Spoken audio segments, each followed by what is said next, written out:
Hey guys, tonight we're diving into something far more insidious than anything a medieval plague doctor or a pirate cook could have cooked up. And trust me, those guys were trying. Tonight, we're talking about the moment when American corporations looked at a nation of hard-working people minding their own business, paid in cash, sleeping soundly at night, and said, what if we just didn't let them do that anymore? What if we made them owe us money forever? What if debt wasn't a last resort but a lifestyle, a personality, a whole economy? This is the story of how the 1950s gave birth to the credit card, the installment plan, the buy now pay later scheme, and the slow, velvet-gloved stranglehold that turned the American dream into the American monthly minimum payment. And a huge thank you to the viewer who suggested this one. You know who you are. And honestly, you've probably been lying awake at 3 a.m. thinking about your credit score, which makes you the perfect person to be watching this. This channel runs on your suggestions, and every time one of you drops a topic in the comments, it genuinely shapes what we do here. So if you enjoy tonight's video, please like it and subscribe, but only if you actually enjoy it. No pressure, no interest charges, no hidden fees. Leave a comment telling me where you're listening from and what time it is.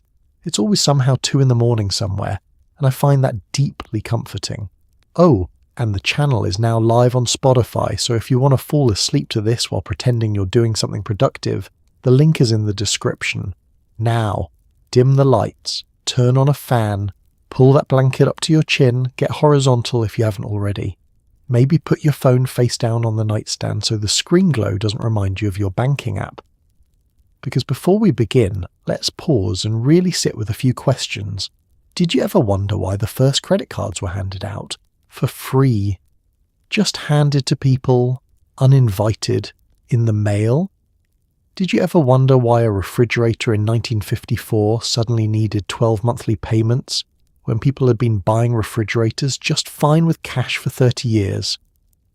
Did you ever wonder why good debt became a phrase that a grown adult could say out loud without laughing? Who decided that owing money was responsible? Who convinced an entire country that the way to prove you're trustworthy is to borrow things and slowly, painfully pay them back with interest forever? Did anyone ask you if this was okay? Did anyone hold a vote? No. No, they did not. Congratulations. You've just woken up in 1953, the war is over, the suburbs are being built, the refrigerators are gleaming, the television is telling you that you deserve things, and somewhere in a boardroom that smells of cigarette smoke and quiet confidence, a man in a very nice suit is looking at your paycheck and smiling. Let's start at the beginning. Before the credit card, before the installment plan, before the phrase 0% APR for the first 18 months ever entered the human vocabulary, most Americans had a financial philosophy that was almost painfully simple. If you didn't have the money, you didn't buy the thing. This wasn't considered heroic or disciplined. It was just normal. It was Tuesday. The average American household in the 1940s treated debt the way they treated a bad cough. Something to be gotten rid of as quickly as possible, preferably with rest and hot soup.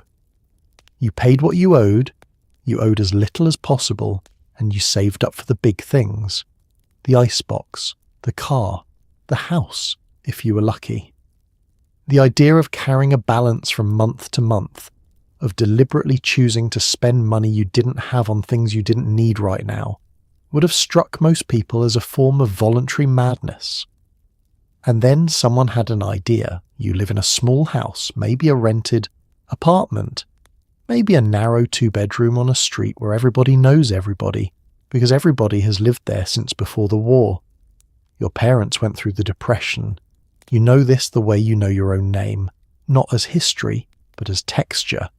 You know it in the way your mother folded tinfoil to reuse it, in the way your father fixed his own shoes, in the way nobody in your family ever talked about wanting things they didn't have, because wanting things you didn't have was considered a kind of emotional self-harm. Cash was not just a payment method, it was a moral position. You handed over what something cost and you received the thing. The transaction was complete. There was no number following you home, no balance accruing in a drawer somewhere, no envelope arriving at the end of the month to remind you of what you'd done in a moment of weakness at the appliance store. Debt, when it existed, was attached to a specific serious thing, a house, a tractor, a small business loan, and it carried weight. You paid it off. You talked about paying it off. The day you paid it off was a day worth noting. Even mortgages, which did exist and were reasonably common, carried a different cultural charge than they do today. They were not assumed. They were not the automatic entry fee to adulthood. Many families rented for years, saving gradually, treating home ownership as a goal to be earned rather than a product to be financed. Banks were cautious. Lending standards were strict. A loan officer knew your face, your employer, your father's reputation. Getting credit required relationship, history and character, or at the very least a convincing impression of all three. And here's what nobody talks about enough. It worked. People lived. Houses were furnished, clothes were bought, children were raised. The economy functioned. Not without hardship. There was plenty of hardship, but the hardship was not manufactured and then sold back to you at 22% annually. There was no industry dedicated to the project of keeping you in a state of permanent, managed, financially productive owing. That was about to change. But for now, in the early 1940s, you go to bed without checking an app. You don't have a score. You don't have a utilization ratio. You don't have a minimum payment due on the 14th. You have a wallet with money in it, a ledger that roughly balances, and a ceiling you've probably stared at a few times thinking about whether you can afford a new sofa. The answer is, not yet. But you'll save up. That's just what you do. Before Visa, before MasterCard, before the little plastic rectangle that now lives in your wallet like a polite assassin, there was the charge plate. In the 1930s and 40s, upscale department stores, your Bloomingdale's, your Marshall Fields, began issuing small metal plates embossed with a customer's name and account number that allowed shoppers to buy goods on account and settle up at the end of the month. These weren't for everyone. They were for the right kind of customer, meaning women with good reputations and husbands with steady jobs, because the credit was technically extended to the household, which is a polite way of saying the man.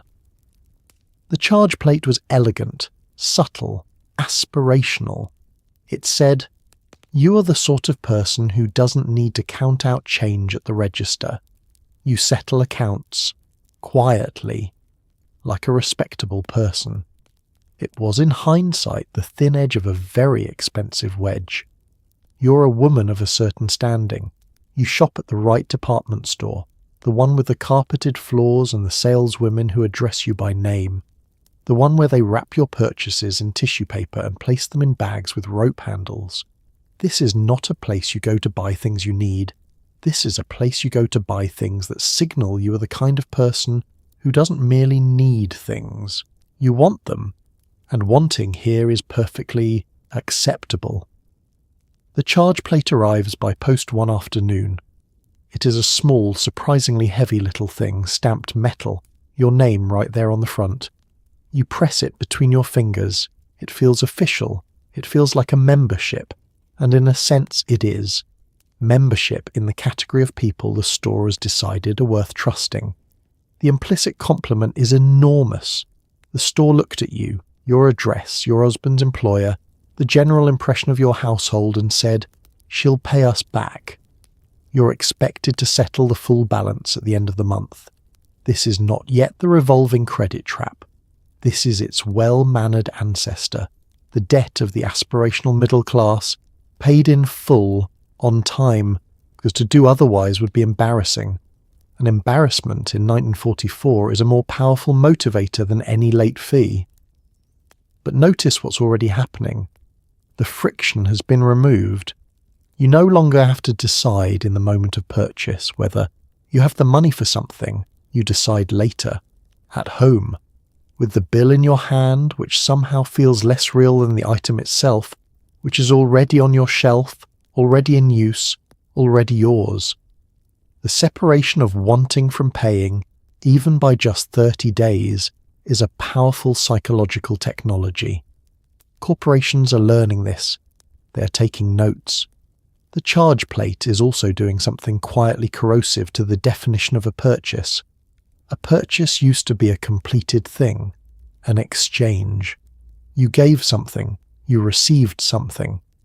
Now a purchase is the beginning of an obligation, a gesture toward future payment. The thing is yours, but the transaction is not over. It is extended, pending, gently unresolved. And in that unresolved space, barely noticeable, socially unremarkable, an industry is taking its first careful steps. The plate is small. The balance is paid monthly. Nobody's getting rich off this yet. But they are learning that people will spend more when the spending and the paying are separated. And once you know that, you never forget it.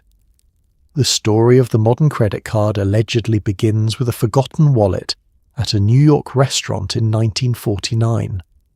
Frank McNamara, a businessman, found himself sitting across from a client at a dinner he could not pay for because he had left his wallet at home. His wife eventually drove it over, the bill was settled, and McNamara spent the car ride home thinking, there has to be a better way. Within a year, he and his partner Ralph Schneider launched the Diners Club card, a small cardboard card that allowed members to eat at participating restaurants and receive a single monthly bill. It was not a credit card in the modern sense. The balance was due in full each month. But it was the first time a single piece of identification allowed a person to walk into an establishment, order freely, and leave without exchanging money. 27 restaurants signed on. 200 businessmen became the first card holders. Almost no one knew they were watching the birth of an industry that would one day hold trillions of dollars of American debt. The card is cardboard. This is worth pausing on. The thing that will eventually reshape the financial lives of hundreds of millions of people is, in its first form, a piece of cardboard with your name typed on it, kept in a small leather folder alongside your driver's license. It costs $3 a year. It works at 27 restaurants, all of them in New York. It is, in 1950, a novelty, the kind of thing businessmen mention at dinner as a way of indicating they are the kind of businessman who attends dinners. You are a man in a suit. You take clients to lunch. This is a significant portion of your professional identity. The lunch, the restaurant, the unhurried hour in which a deal is made or a relationship is maintained, largely through the ritual of ordering things you don't need and talking about things other than what you're actually talking about. The ability to pay smoothly, without fumbling, without the minor humiliation of counting bills in front of someone you're trying to impress, is not a trivial thing. It is, in the vocabulary of mid-century American business culture, a marker of competence. McNamara understood this. The card was not sold primarily as a convenience. It was sold as a social tool, a way of projecting a certain kind of confidence, the confidence of a man for whom the mechanics of payment have been reduced to a gesture, a signature, a small card presented to a waiter who returns it promptly and with respect. You didn't pay at the restaurant. You settled later, by mail, like a club member paying dues. The genius of the Diners Club model, though nobody would have called it genius at the time, was that it decoupled the act of consuming from the act of paying with a social logic that made the decoupling feel natural. You weren't going into debt at the restaurant, you were extending professional courtesy to yourself. The bill came later, you paid it. The whole thing was terribly civilized. Within a year, Diners Club had 14,000 members. By 1955, it was operating internationally. The restaurants multiplied. The cardboard became more durable, and other people, larger people, people with banks behind them, were watching with the focused attention of those who recognize an opportunity when they see one being proven out by someone else's experiment. The forgotten wallet became a founding myth, and founding myths in American business have a way of becoming blueprints. It did not take long for the bigger players to notice what Diners Club had accidentally invented. In 1958, American Express, already well known for its traveller's checks, which were themselves a kind of portable preloaded cash, launched its own charge card. The strategy was different from the beginning. Diners Club had targeted businessmen at restaurants. American Express targeted everyone with money and the desire to feel like they had more of it. The card was made of purple and was, for a brief and wonderful period, actually made of paper. But the branding was serious from the first moment. American Express understood something important. It wasn't just selling convenience, it was selling identity. Having the card said something about you. It meant you travelled. It meant you had accounts. It meant that somewhere, someone had decided you were worth trusting, and that trust, carefully packaged and lightly laminated, was something people would pay an annual fee to carry in their pocket. The traveller's check had already taught American Express something valuable. People would pay for the feeling of financial security. Not for actual security necessarily, but for the sensation of it. The small, warm confidence of knowing that whatever happened in a strange city, you had a piece of paper that the world agreed was worth something. The charge card was the logical extension of this insight. Not portable preloaded money, but portable pre-extended trust. You receive your American Express card in the mail. It is purple. It is made of paper, which is slightly anticlimactic, but the edges are crisp and the printing is authoritative. There is a quiet confidence to the design.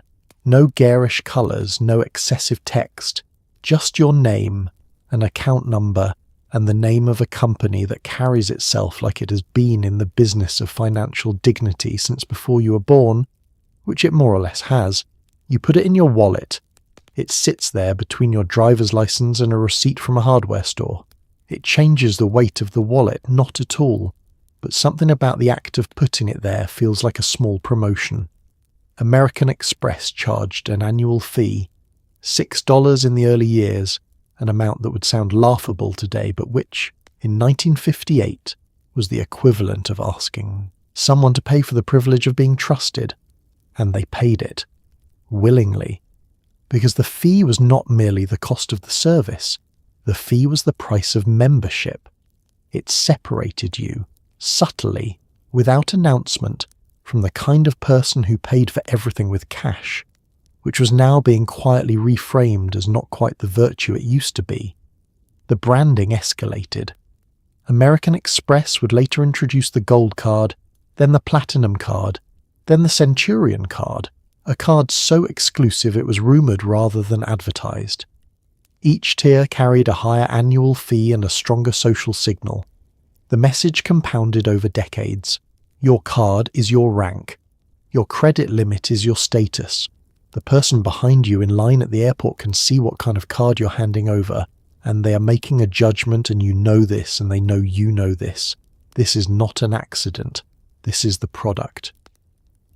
American Express did not merely sell credit.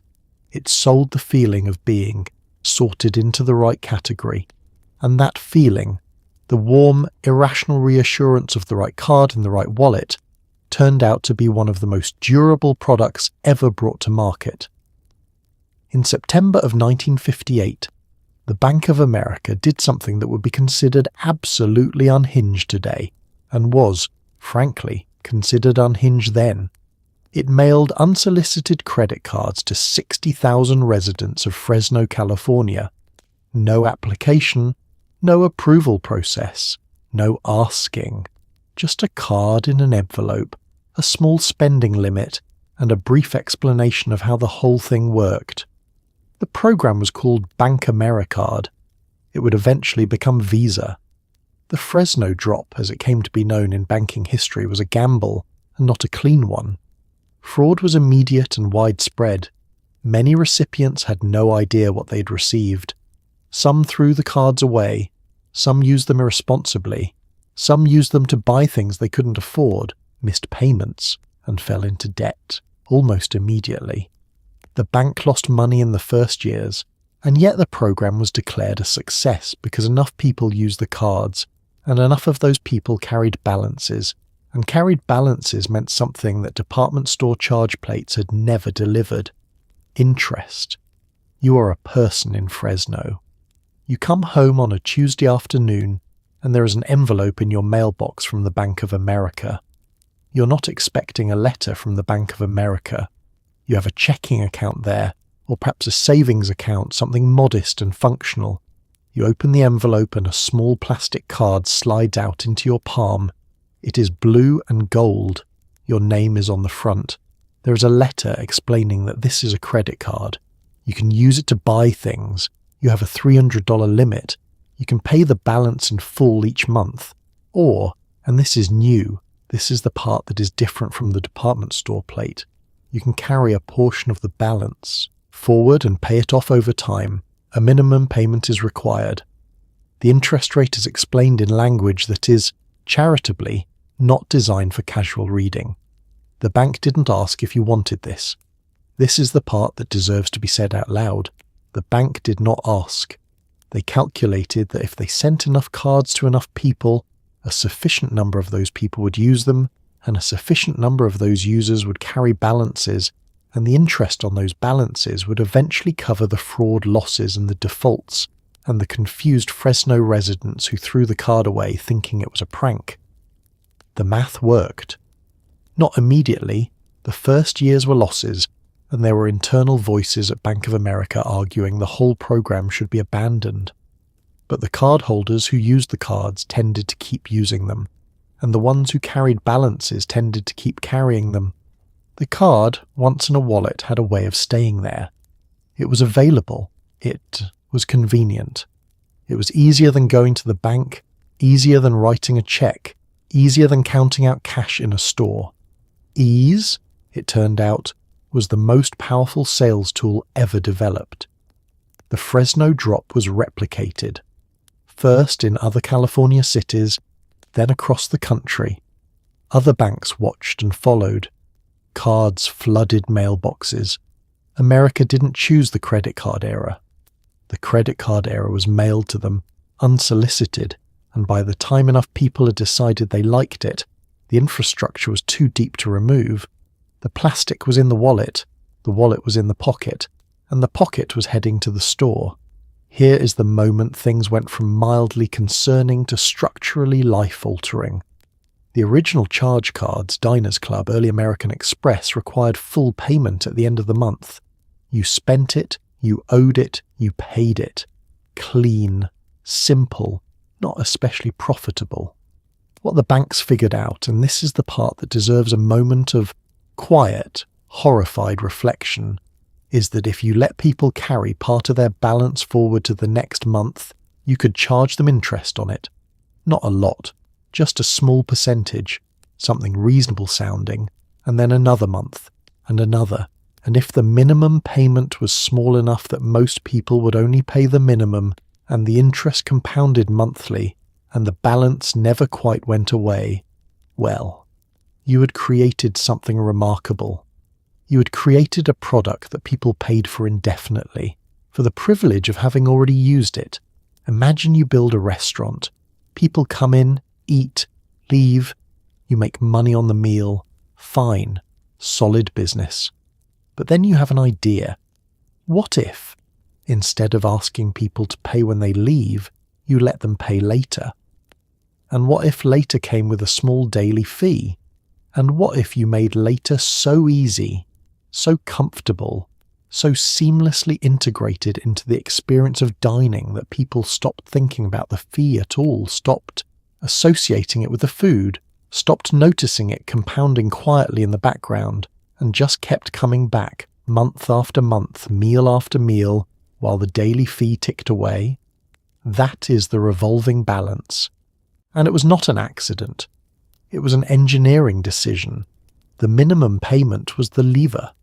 Set it low enough, say, 2% of the outstanding balance, and the majority of cardholders, given the choice between paying 2% and paying everything, will pay 2%.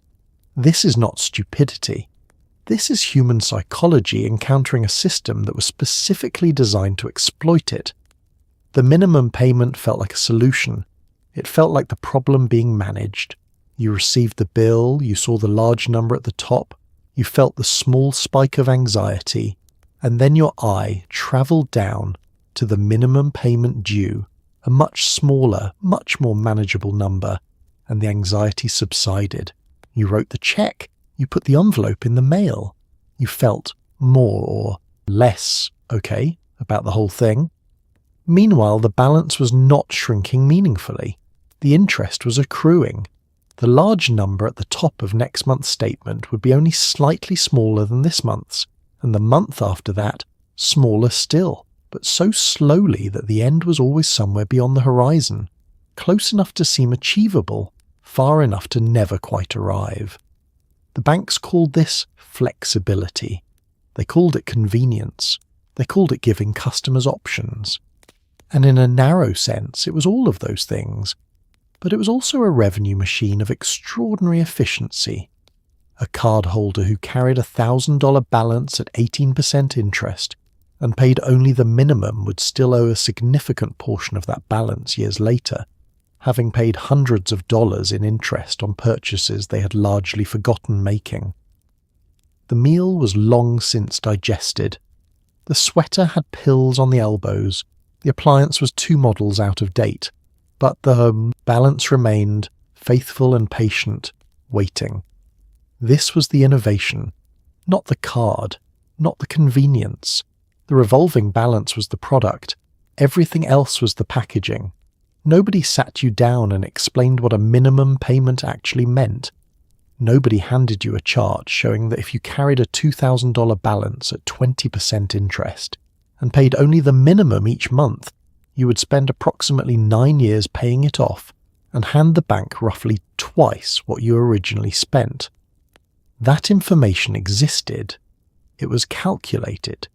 And it was not the part of the credit card agreement printed in large, friendly type. What was printed in large, friendly type was the minimum payment itself, a number small enough to feel manageable, designed by teams of people whose job was to make debt feel like a natural, permanent, unremarkable feature of adult life. The minimum payment was not a kindness. It was an architecture. It was the floor of a room you were meant to stay in. Think about how you encounter the minimum payment.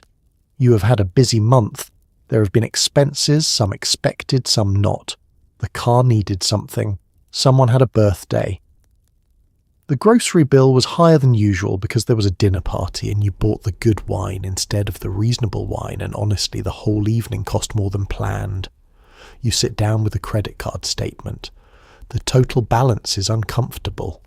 Looking at it directly requires a small act of will. But there, at the bottom of the statement, clean, simple, printed in a box with reassuring borders, is the minimum payment. $27, $35, a number you can say out loud without it sounding alarming, a number that fits inside a monthly budget without requiring anything to be sacrificed or reconsidered. You write the check for $35, you've managed the situation, you move on. What nobody told you, what the statement was not designed to tell you, what the company that issued the card had no financial incentive to tell you, was that paying $35 on a balance of $1,400 at 19% interest meant that approximately 22 of those dollars were being consumed by interest before a single cent touched the principal. You had paid $35 and reduced your actual debt by approximately $13. You could do this for years and the balance would barely move, like trying to empty a bathtub with a teaspoon while someone has left the tap running. The behavioral research that drove minimum payment design was not casual. Banks spent considerable resources understanding exactly how people processed financial information, where the eye went on a statement, what numbers triggered anxiety and what numbers resolved it, how low a required payment could be set before cardholders defaulted versus how high it needed to be to feel like progress. The minimum payment was calibrated. It was the exact dose of forward motion required to keep a person from feeling desperate, while ensuring the balance remained large enough to keep generating interest. It worked on people who were careful with money. It worked on people who were financially anxious. It worked on people who intended every single month to pay more than the minimum and somehow never quite got around to it. The most insidious thing about the minimum payment is that it accommodated good intentions perfectly. You always meant to pay more next month. The minimum payment made sure that next month was always available, always there, waiting, offering its small, manageable number at the bottom of the statement, while the balance sat above it, patient and unmoved. The 1950s were, in the popular imagination, a decade of gleaming optimism. Soldiers had come home. Babies were being born in extraordinary numbers. Suburbs were rising from former farmland at a pace that seemed almost miraculous, row after row of identical houses with identical lawns and identical driveways waiting for identical cars, and every single one of those houses needed to be filled. Refrigerators, washing machines, televisions, the new, terrifying, magnificent television, vacuum cleaners, toasters, lawn mowers. The American economy needed people to buy things, and buy them now, and buy more than they had strictly saved for, and the advertising industry, in one of its finest and most consequential hours, developed the phrase and the philosophy that would drive the whole machine forward. You deserve this. Not save up for this. Not consider whether you need this. You deserve it. Right now. The payment can come later. You have moved to the suburbs. This itself was purchased on credit, a government-backed mortgage, 30 years, monthly payments that feel manageable, because they are roughly equivalent to what you are paying in rent, except that at the end you will own something rather than simply having paid someone else's mortgage for them.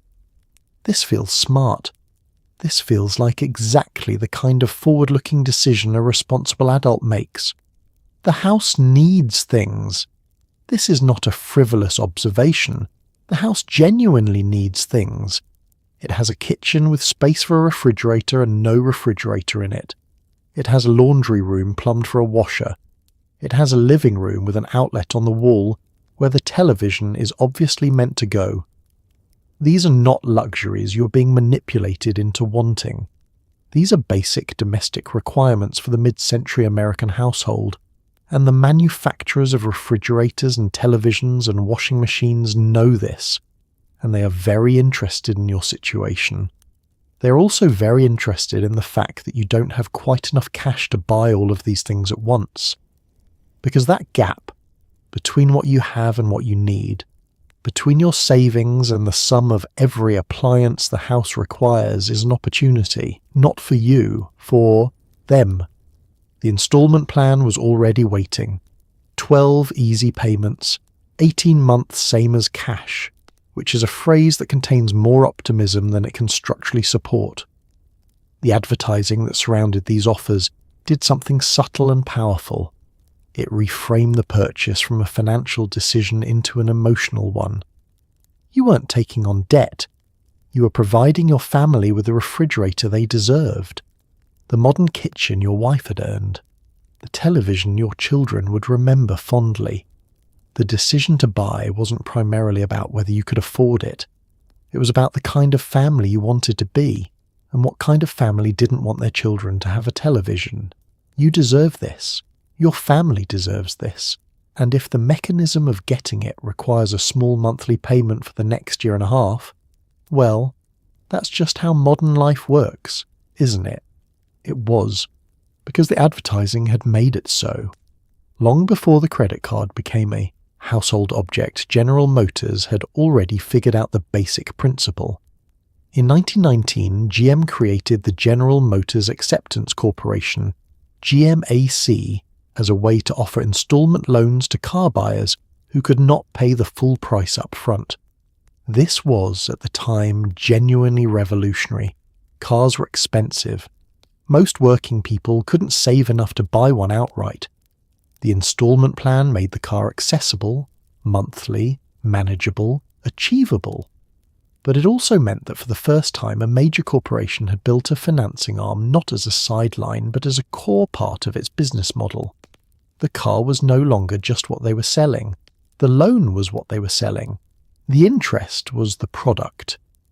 GMAC made more money per car than the car itself sometimes justified, and the lesson was not lost on every other industry watching from the sidelines.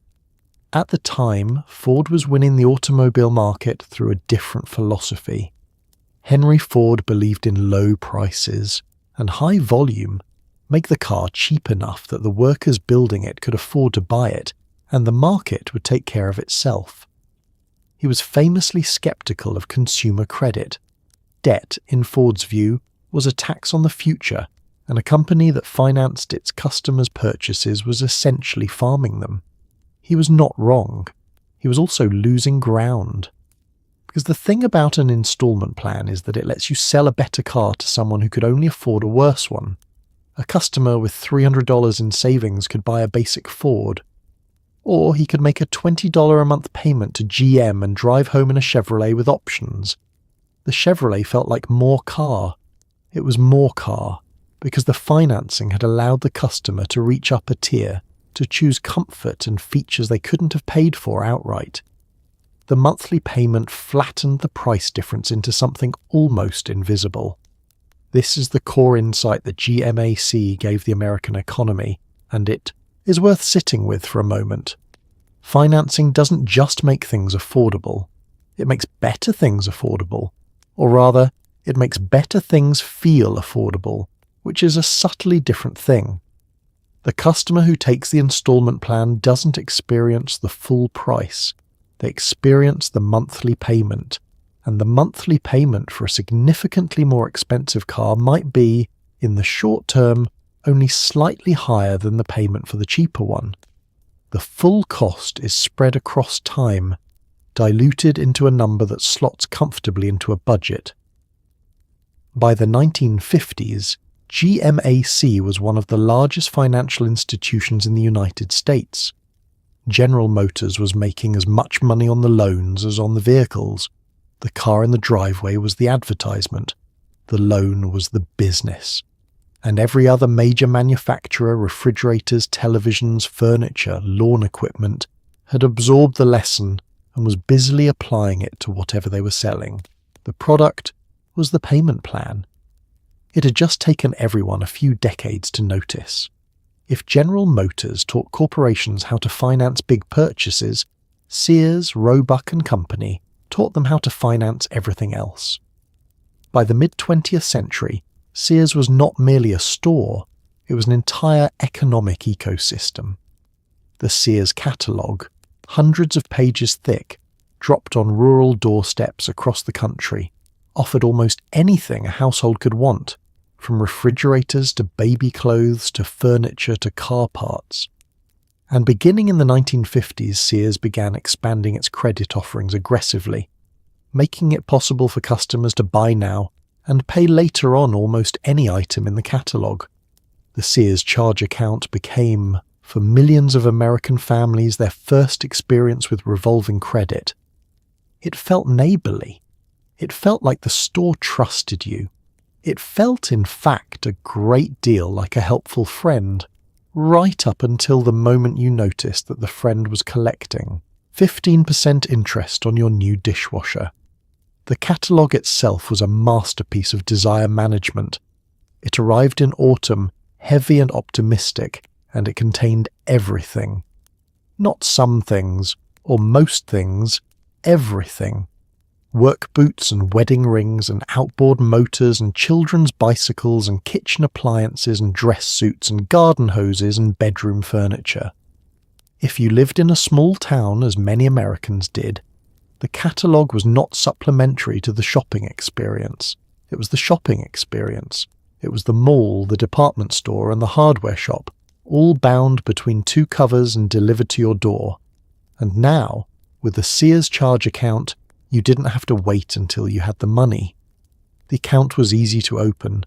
There was no branch bank to visit, no loan officer to impress. You filled out a form in the catalogue, mailed it in, and received a credit limit in the post. The transaction was almost entirely conducted through the mail, which gave it a pleasant, low-stakes quality, as though the commitment were being made at a comfortable distance, without the social awkwardness of looking someone in the eye while agreeing to owe them money. Sears understood its customer base with unusual precision.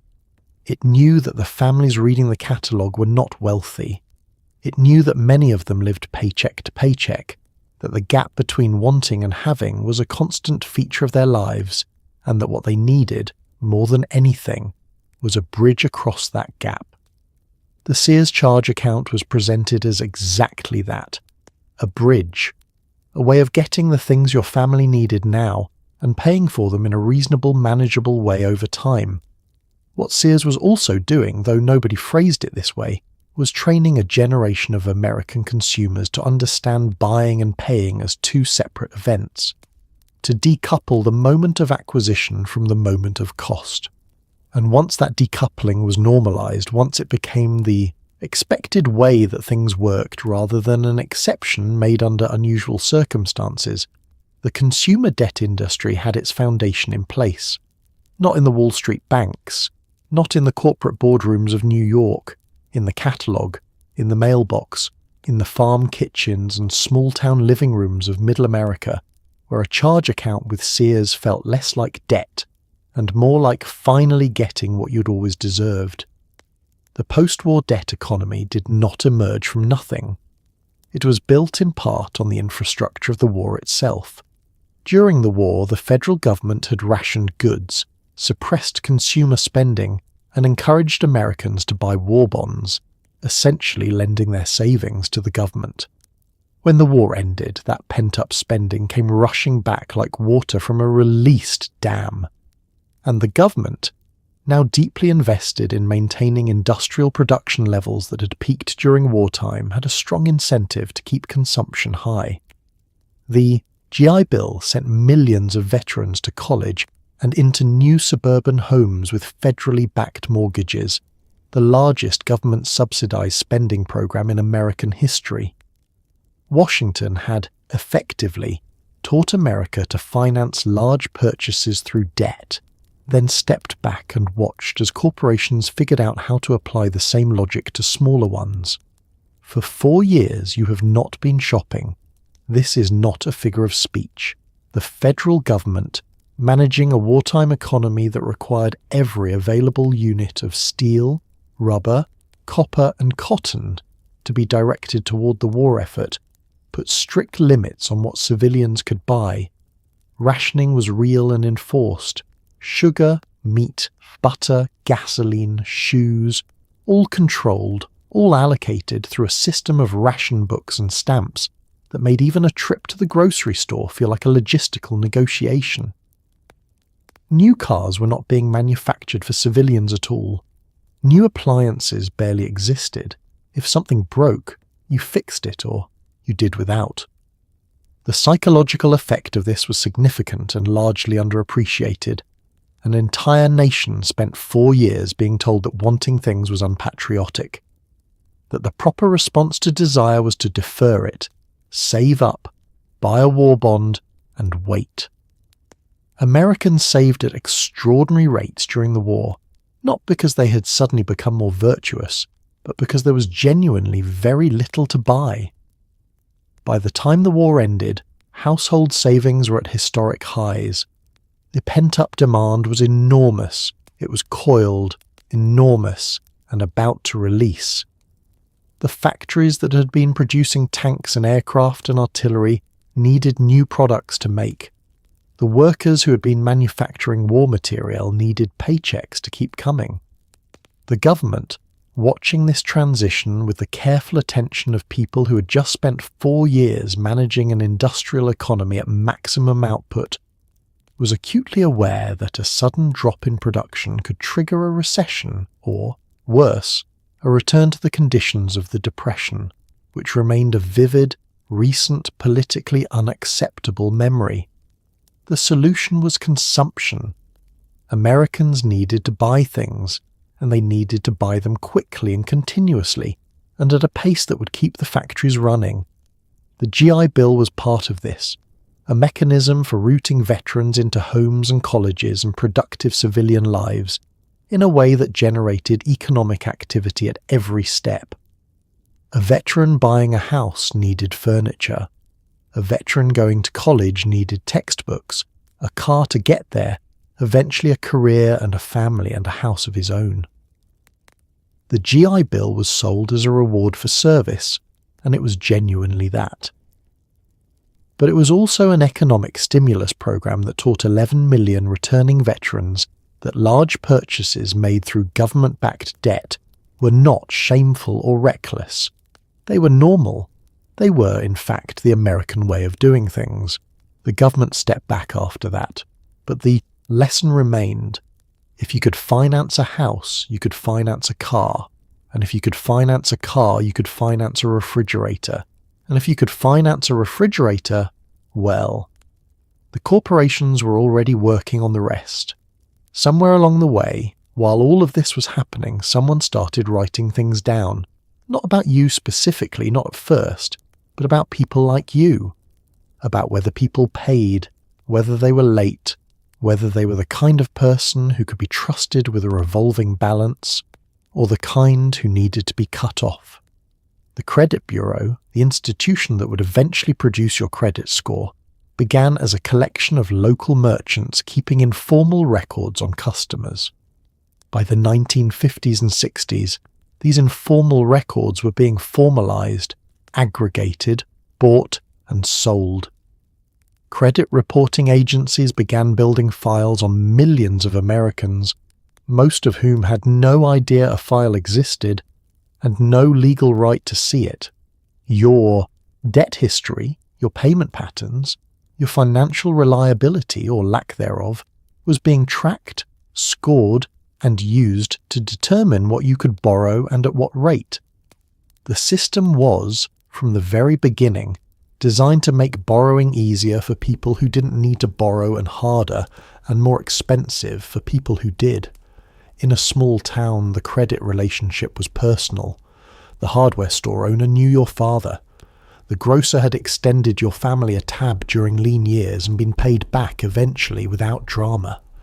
The judgment about whether you were creditworthy was made by a person who had watched you grow up, who knew the general shape of your financial life, and who applied a combination of experience, intuition, and community knowledge to the question of whether you were good for it. This was imperfect and frequently unfair, particularly along racial and ethnic lines, where community knowledge was often just prejudice with a neighbourhood attached, but it was at least human. What replaced it was a file. By the 1950s, merchant associations in larger cities had begun maintaining shared lists of customers who had defaulted, paid late, or otherwise misbehaved financially.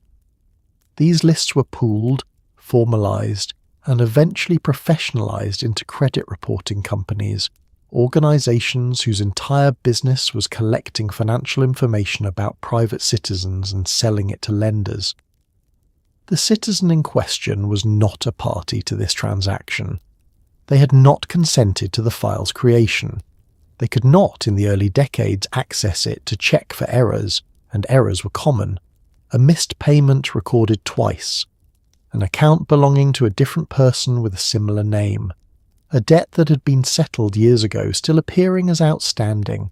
The file followed you.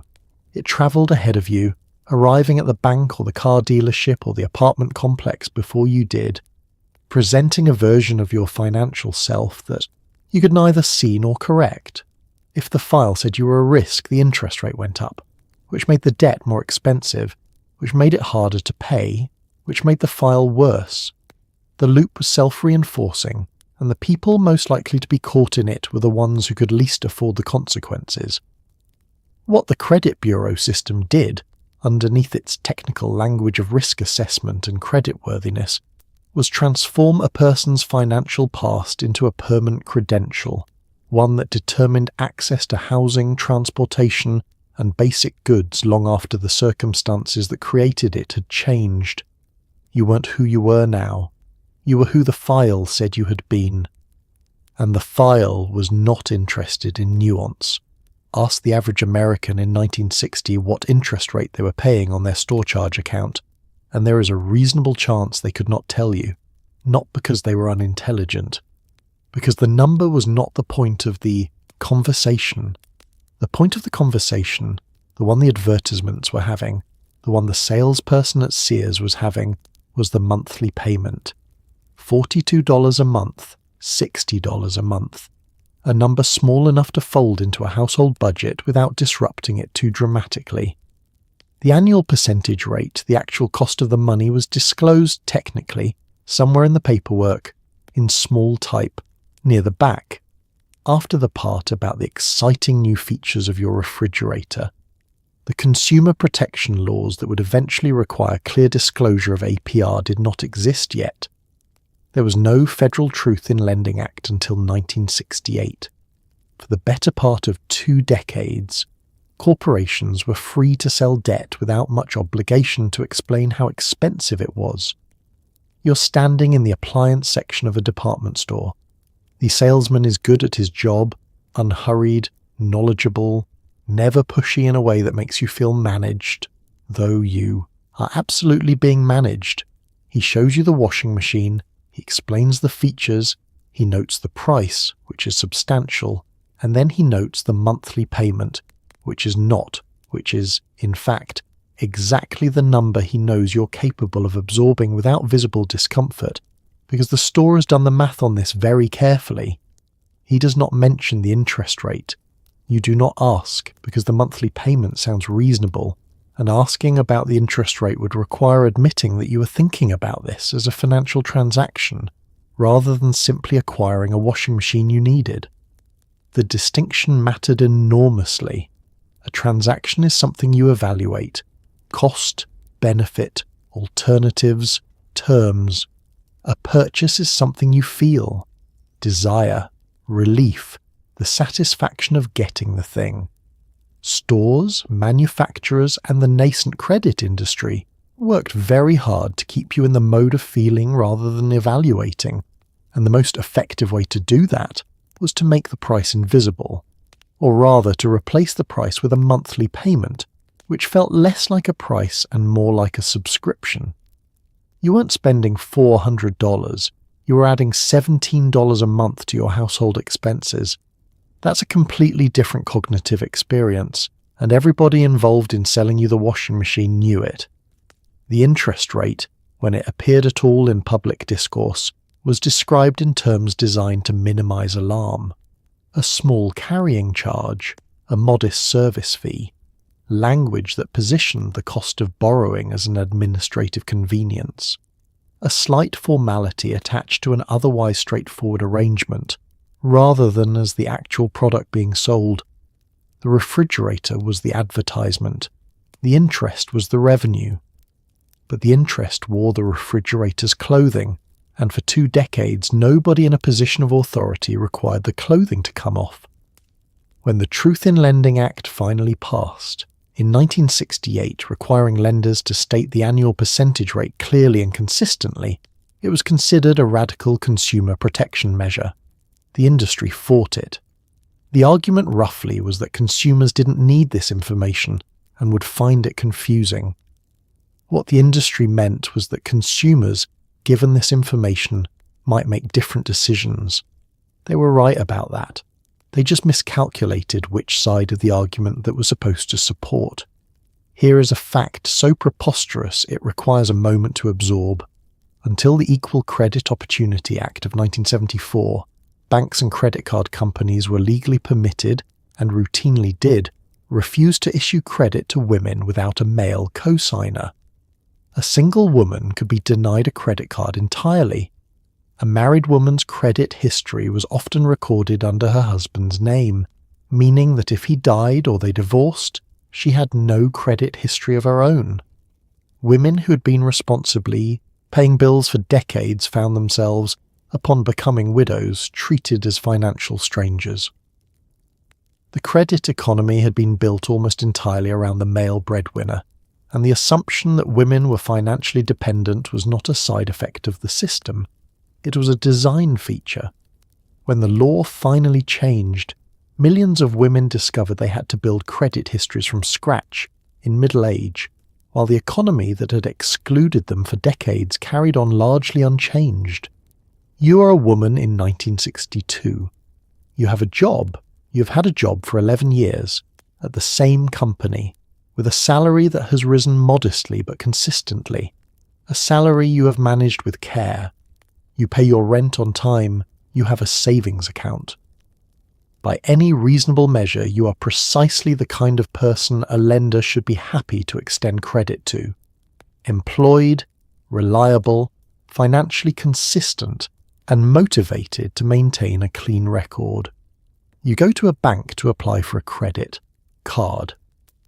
The loan officer, a man because they are all men, reviews your application with the slightly pained expression of someone who's about to say something awkward. He explains that without a husband or male co-signer, the bank is unable to extend credit in your name. This is not a reflection on you personally. It is simply policy. You leave. The logic underlying this policy, such as it was, held that women were financially unreliable, not because of anything they had actually done, but because of what they might do: get married, become pregnant, leave the workforce, become financially dependent on a husband who might then default. The risk of the hypothetical future woman was charged against the actual present woman, regardless of her circumstances. A woman who had never been married, never left the workforce, and never defaulted on anything was treated as a worse credit risk than a man with a spotty employment record, because the man was at least the right kind of person to owe money. Married women faced a different version of the same wall. Any credit established during a marriage was typically recorded in the husband's name. The wife might be the one managing household finances, paying the bills, maintaining the accounts, keeping the budget balanced, but the credit history being built was his. If he died, or if they divorced, she emerged from the marriage as a financial non-entity. Decades of responsible financial behaviour, simply not on record. The Equal Credit Opportunity Act changed the law. It did not immediately change the culture, the bank officer's expression, or the decades of missing credit history. Women who had been shut out of the system for their entire adult lives now had the legal right to participate, and were immediately disadvantaged by their absence from a system that rewarded only those who had been allowed inside it all along. The television arrived in the American living room like a polite but relentless salesman who never went home. By the early 1950s, the TV set had gone from luxury item to social necessity with almost dizzying speed, and it arrived in most homes on an installment plan. The set itself was expensive, the programming was free, and the programming, very quickly, was full of advertisements for things you could also buy on installment plans. The television created desire at a scale and speed no previous medium had managed. It put the neighbour's new car, the neighbour's new kitchen, the neighbour's new life directly into your living room, in moving pictures, every night. Keeping up with the Joneses had always been a human tendency. Television industrialized it, and the installment plan was standing at the door to make sure the feeling of wanting could be converted into the act of buying without the inconvenience of waiting until you had the money. Before television, desire was local. You wanted what the people around you had: your neighbour's car, your cousin's kitchen, the house on the corner that had recently been repainted and looked considerably better than yours as a result. This was already a powerful motivator. People have been comparing themselves to their immediate social circle since before recorded history, and very little good has come of it. But it was limited. The circle was physical. You could only want what you could see, and you could only see as far as your neighbourhood extended. Television abolished the neighbourhood as the boundary of desire. In a single evening, you could observe the kitchens, the cars, the furniture, the wardrobes, and the general domestic arrangements of dozens of fictional families, all of whom, by the early 1950s, lived in homes that were considerably nicer than yours, with appliances that were newer, rooms that were larger, and a kind of frictionless domestic contentment that seemed to be directly related to the quality of their consumer goods. This was not accidental. The advertisers who paid for the programming had a strong interest in ensuring that the fictional world on screen reflected the aspirational world they were selling. The living rooms on television were spotless and well appointed. The refrigerators were the latest model. The cars in the driveway were this year's. Nobody on television ever sat in a living room that looked like your living room, which was fine, but not quite like that. The television held up a mirror to American domestic life and showed you a version of it that was slightly better than yours in every detail, and then, during the commercial break, offered you the mechanism to close the gap. The installment plan, the easy monthly payment, the bridge between the living room you had and the one you were watching. What the television did to desire was make it comparative and continuous.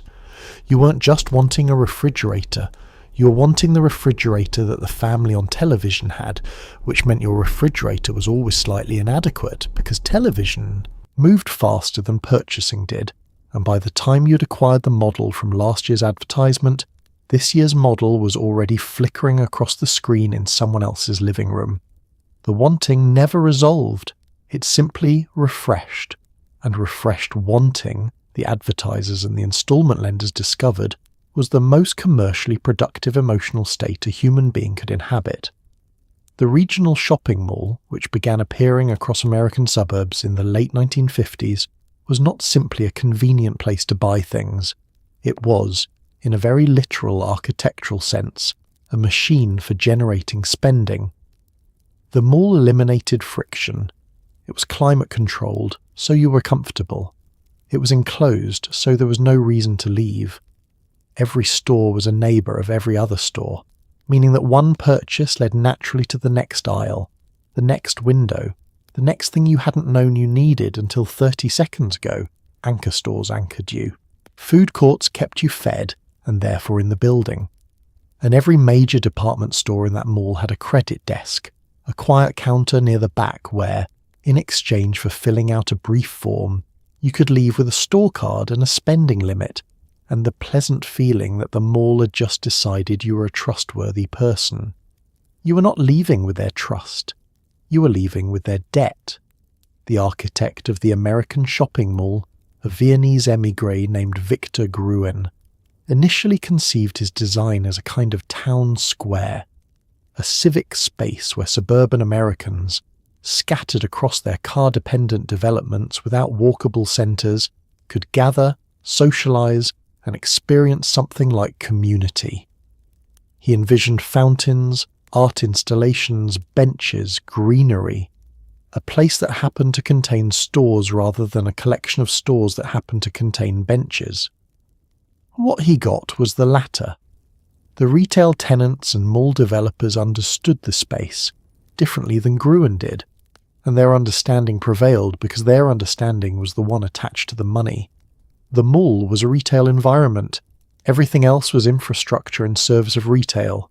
The fountains and the benches and the pleasant climate existed to keep you inside and in a positive emotional state, not because positive emotional states were desirable in themselves, but because people in positive emotional states, surrounded by things available for purchase, spend more money than people who are uncomfortable, hungry, or in a hurry to get somewhere else. The layout was deliberate.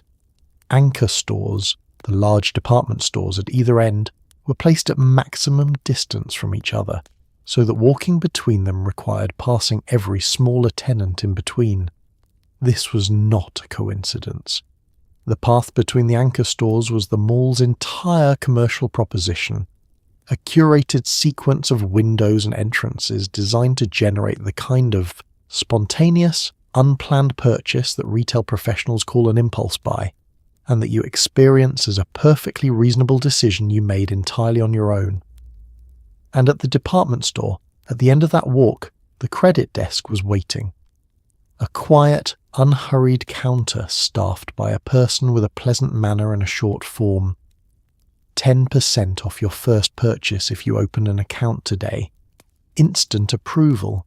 a small spending limit to start, which would grow if you used the card and paid regularly, which most people intended to do and many people did, while also carrying a balance that quietly accumulated interest in the background. The mall did not create consumer debt, but it created the perfect physical environment for it, a comfortable, pleasant, climate-controlled space in which spending felt natural, easy, and socially normal, where the mechanisms of credit were nearby and the reminders of cost were nowhere, somewhere between the Diners Club card and the Bank Americard drop on Fresno. Something subtle and consequential shifted in the American cultural understanding of debt. Debt stopped being shameful. It stopped being a sign of mismanagement or misfortune. It became instead a marker of ambition, evidence that you were reaching for the life you deserved, rather than settling for the life your current bank account could buy. The house that was slightly too large for your income. The car with options you couldn't quite afford. The vacation charged to the card because life was short and you worked hard and you deserved it. The advertising industry had been cultivating this shift for years. Financial institutions reinforced it, and the culture itself, the suburbs, the television, the mall, the neighbour's new patio furniture, made it almost impossible not to absorb the message. Debt was what forward-looking people carried. Savings were for people with no imagination. The rebranding of debt required a sustained cultural effort, and it was largely successful because it recruited a very powerful ally: shame. Specifically, it redirected shame away from borrowing and attached it to the alternative. The person who saved up and waited, who drove the older car, deferred the vacation, kept the kitchen appliances an extra 3 years past the point where the neighbours had upgraded theirs, was not celebrated for their discipline. They were quietly, socially, associated with a kind of failure of aspiration. They weren't reaching. They weren't living fully. They were getting by rather than getting ahead, and in a culture that had decided getting ahead was the primary evidence of personal worth, getting by was its own kind of embarrassment. You feel this. You feel it in the way your colleague mentions the trip to Europe he put on the card and pays off over 6 months, the matter-of-fact ease with which he describes the transaction, as though rotating debt through a travel budget is simply how adults manage their leisure lives. You feel it at the car dealership when the salesman asks what monthly payment you're comfortable with, rather than what price you're willing to pay, the assumption embedded in the question being that, of course, you're financing. Of course, the monthly payment is the relevant unit. What kind of person pays cash for a car? You feel it when you decline the store credit card at checkout and the cashier's expression does not change, but something in the pause before it doesn't change makes you aware that you have, in some small but legible way, departed from the expected script. The aspirational reframing of debt was never explicit. Nobody ran an advertisement that said owing money is a sign of ambition. What they ran instead were advertisements in which the people buying things on credit were attractive, successful, clearly living the life you were supposed to want, and the mechanism of credit was presented as smoothly and naturally as breathing. It was not the subject of the advertisement, it was the invisible infrastructure. The handsome couple in the new kitchen weren't thinking about the monthly payment. They were enjoying the kitchen. The debt was the backstage machinery that made the scene possible, and it remained backstage, out of frame, unexamined, simply the way things were done. By the 1960s, carrying debt had been so thoroughly normalized that the question was no longer whether to borrow, but how much and for what. The debate had moved inside the system. Cash was increasingly the exception. Credit was the default, and the culture had done the work so thoroughly that no further persuasion was required. The next generation would inherit the debt economy not as a choice, but as the natural order of things. In 1956, an engineer named Bill Fair and a mathematician named Earl Isaac founded a company called Fair, Isaac and Company. which would eventually become FICO, and began developing a statistical model for predicting creditworthiness. It took decades for the FICO score to become the standardized, ubiquitous 3-digit number it is today, but the logic was there from the beginning. Reduce a human being's entire financial life to a single number, and use that number to determine what they can have. The credit score was, in theory, a neutral mathematical tool. In practice, it encoded existing inequalities, racial discrimination in lending, the exclusion of women, the disadvantages of poverty, into an algorithm and called it objectivity. A low score meant higher interest rates, which meant more debt, which meant a lower score. The system was circular in the way that certain kinds of traps are circular. The mechanism that holds you in is the mechanism of trying to get out. You do not know your credit score. This is not a personal failing. For most of the 20th century, the score existed, but the person being scored had no right to see it, no mechanism for checking it, and no formal process for correcting it if it was wrong. The number was calculated by companies whose methodology was proprietary, based on data collected by agencies who bought it from lenders who had not asked your permission to sell it. It was, in the most technical sense, information about you, generated, circulated, and acted upon entirely without your participation. The score drew from 5 general categories: payment history, the amounts you owed relative to your available credit, the length of your credit history, the types of credit you carried, and how recently you had applied for new credit. Each category was weighted and combined into a number between 300 and 850, with higher numbers indicating lower risk to lenders and lower numbers indicating the opposite. The system had an internal logic that rewarded certain behaviours and penalised others, some of which were entirely within a person's control, and some of which were not. Consider the length of credit history component. A longer history meant a higher score, all else being equal. This meant that young adults, people who had not yet had time to build a record, were structurally disadvantaged from the moment they entered the credit economy. They needed credit to build history. They needed history to get credit. The entry point was a credit card with a high interest rate and a low limit, designed specifically for people with thin files, people who, because they had no history, would be charged the most for the credit they needed to build one. Consider the credit utilization component, the ratio of what you owed to what you were allowed to borrow. Carrying a low balance relative to your limit improved your score. This meant that people who needed to carry balances because they were managing tight finances were penalised for exactly the behaviour that their financial situation required. The score was not measuring your financial character, it was measuring your financial comfort. The more easily you could afford not to use your credit, the more creditworthy the system judged you to be, which meant that the people who most needed affordable credit were the ones the system considered least deserving of it. Of all the debt instruments that became normal in post-war America, the 30-year mortgage was the most audacious. Not because it was new. Banks had offered long-term home loans before the war, but because of the scale at which the federal government subsidized and normalized it. The Federal Housing Administration, working through programs like the GI Bill, backed millions of mortgages at favorable rates, making home ownership achievable for a generation of working and middle-class Americans who might otherwise have rented their entire lives. This was, on its surface, a genuine and significant social good. People got homes. But what also happened was this. An entire country was taught to understand 30 years of monthly payments as the normal price of shelter. An obligation that began when you were 25 and ended when you were 55, assuming nothing went wrong in the meantime. Debt as the default structure of adult life, not a crisis, just Tuesday.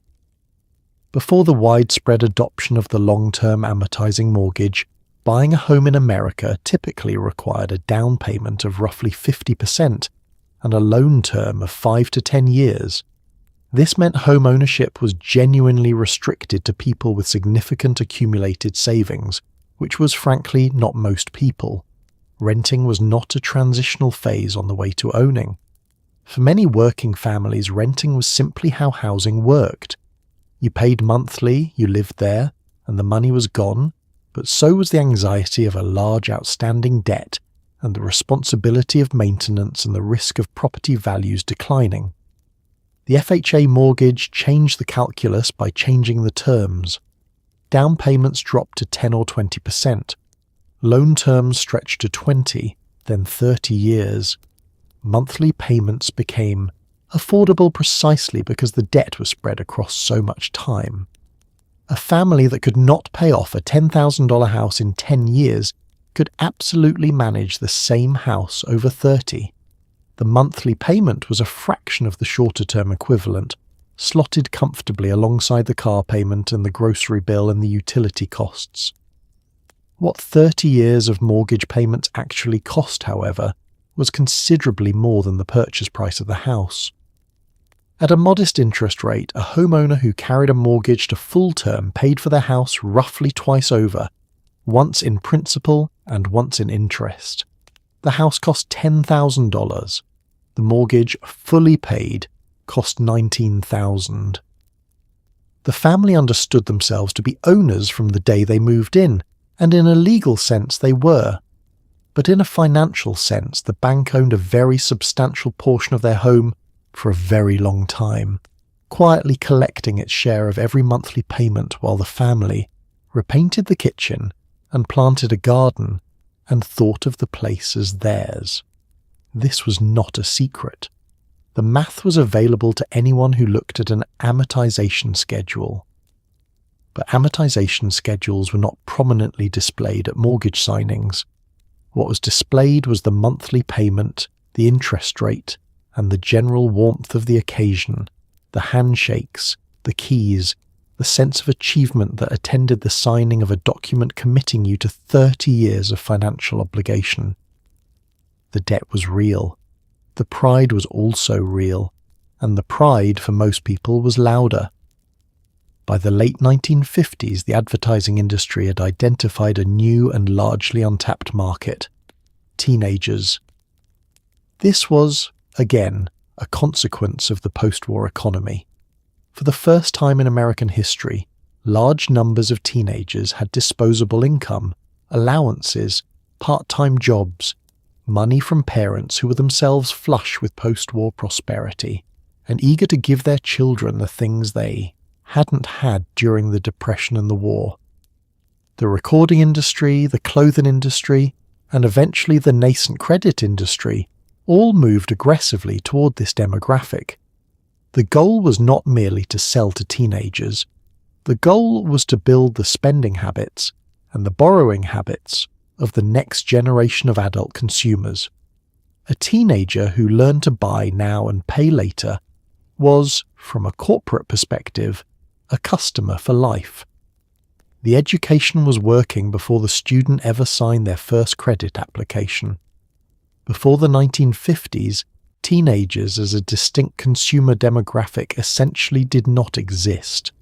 Children were children until they were old enough to work, at which point they became working people, and their economic identity was defined by their labour and their family obligations rather than their personal preferences. Adolescence, as a prolonged semi-independent life stage with its own culture, its own music, its own consumer categories, was largely a post-war invention made possible by rising incomes, compulsory secondary education, and a general cultural shift toward valuing youth as something to be extended rather than ended. The teenagers of the 1950s had money and no obligations. This was historically unusual and commercially extraordinary.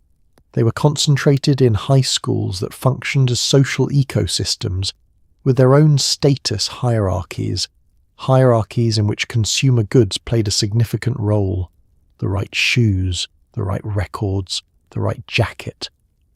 These were not superficial concerns.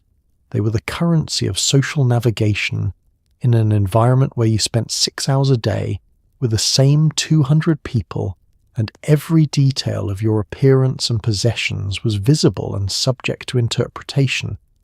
Advertisers moved toward this market with an attentiveness that bordered on devotion.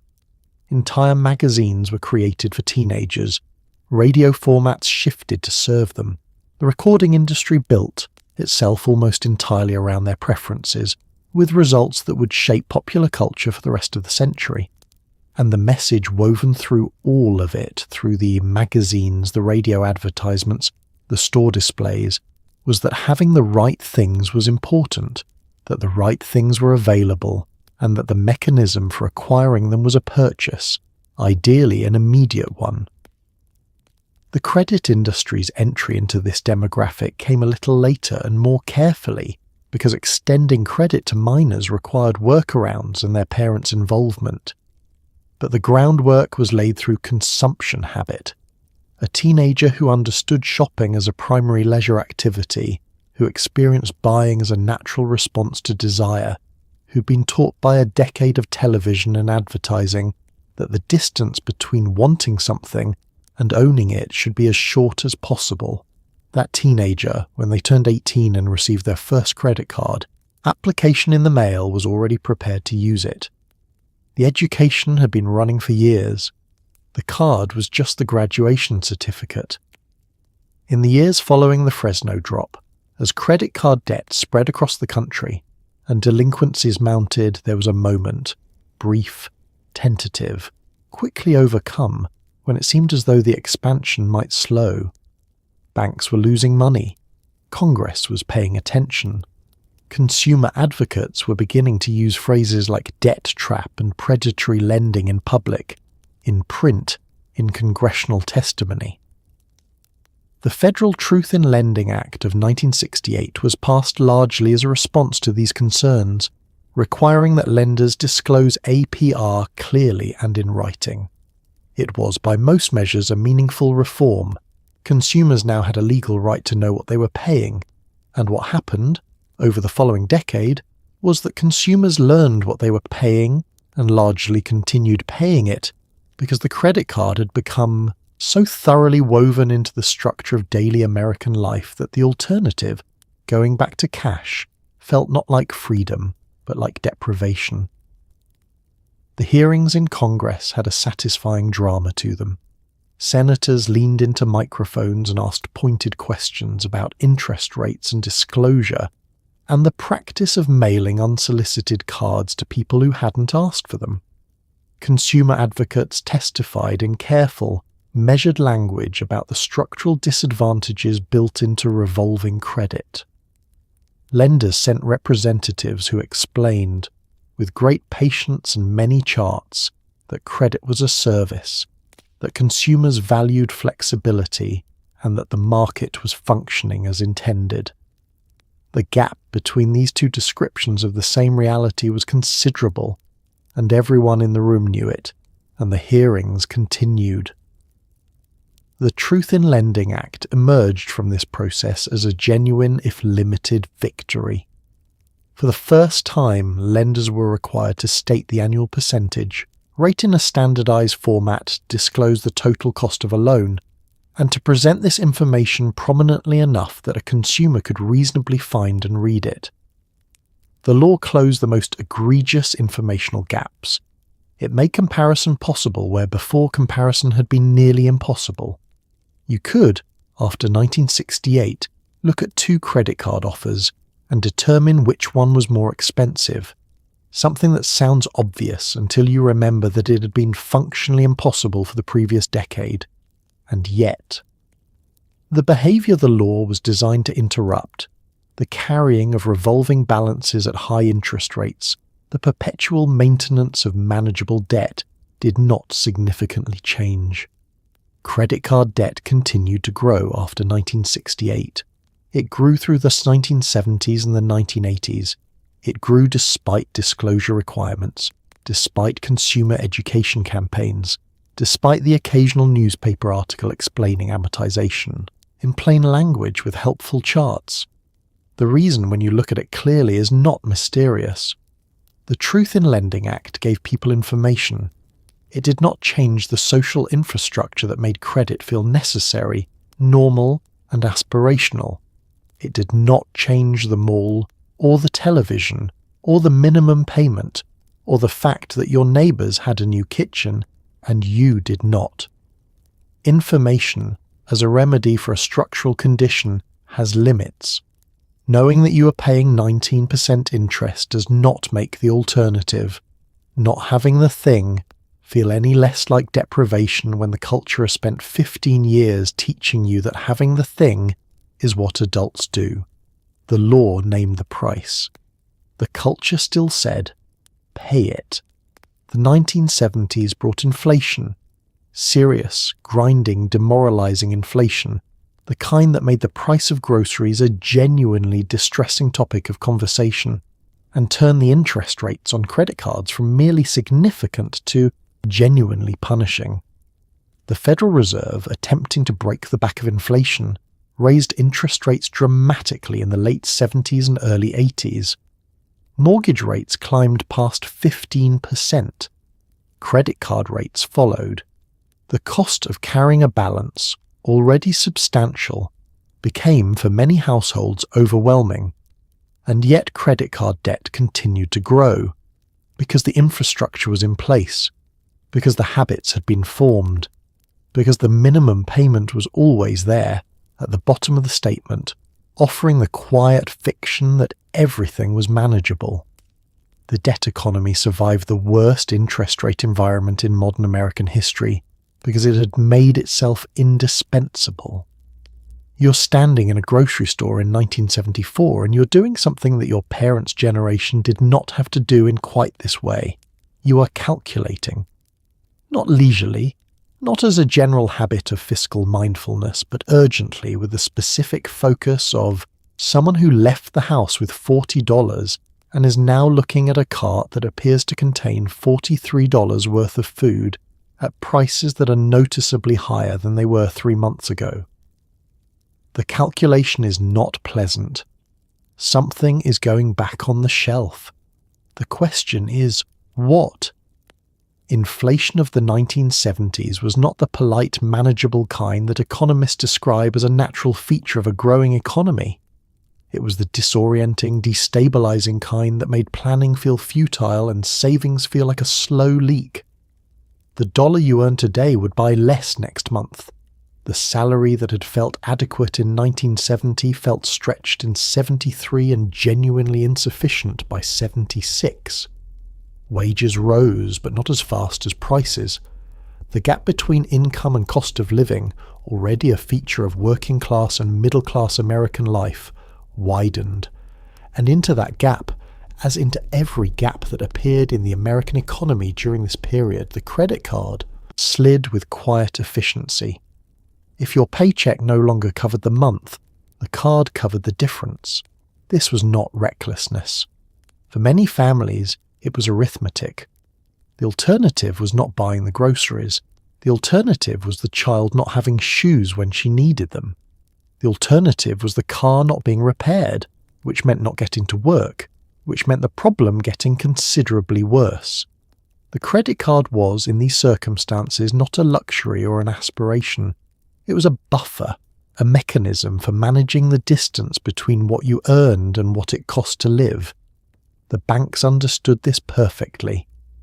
An economy under inflationary stress was, from a credit industry perspective, an economy in which millions of people urgently needed to borrow money and had limited alternatives. The interest rates were high, punishingly, almost grotesquely high by the standards of the preceding decade. But the demand for credit did not collapse. It grew because the people who needed to borrow were not borrowing for refrigerators and vacations anymore. Many of them were borrowing to stay level, and staying level, it turned out, was a considerably more durable motivation for carrying a balance than wanting a new television had ever been.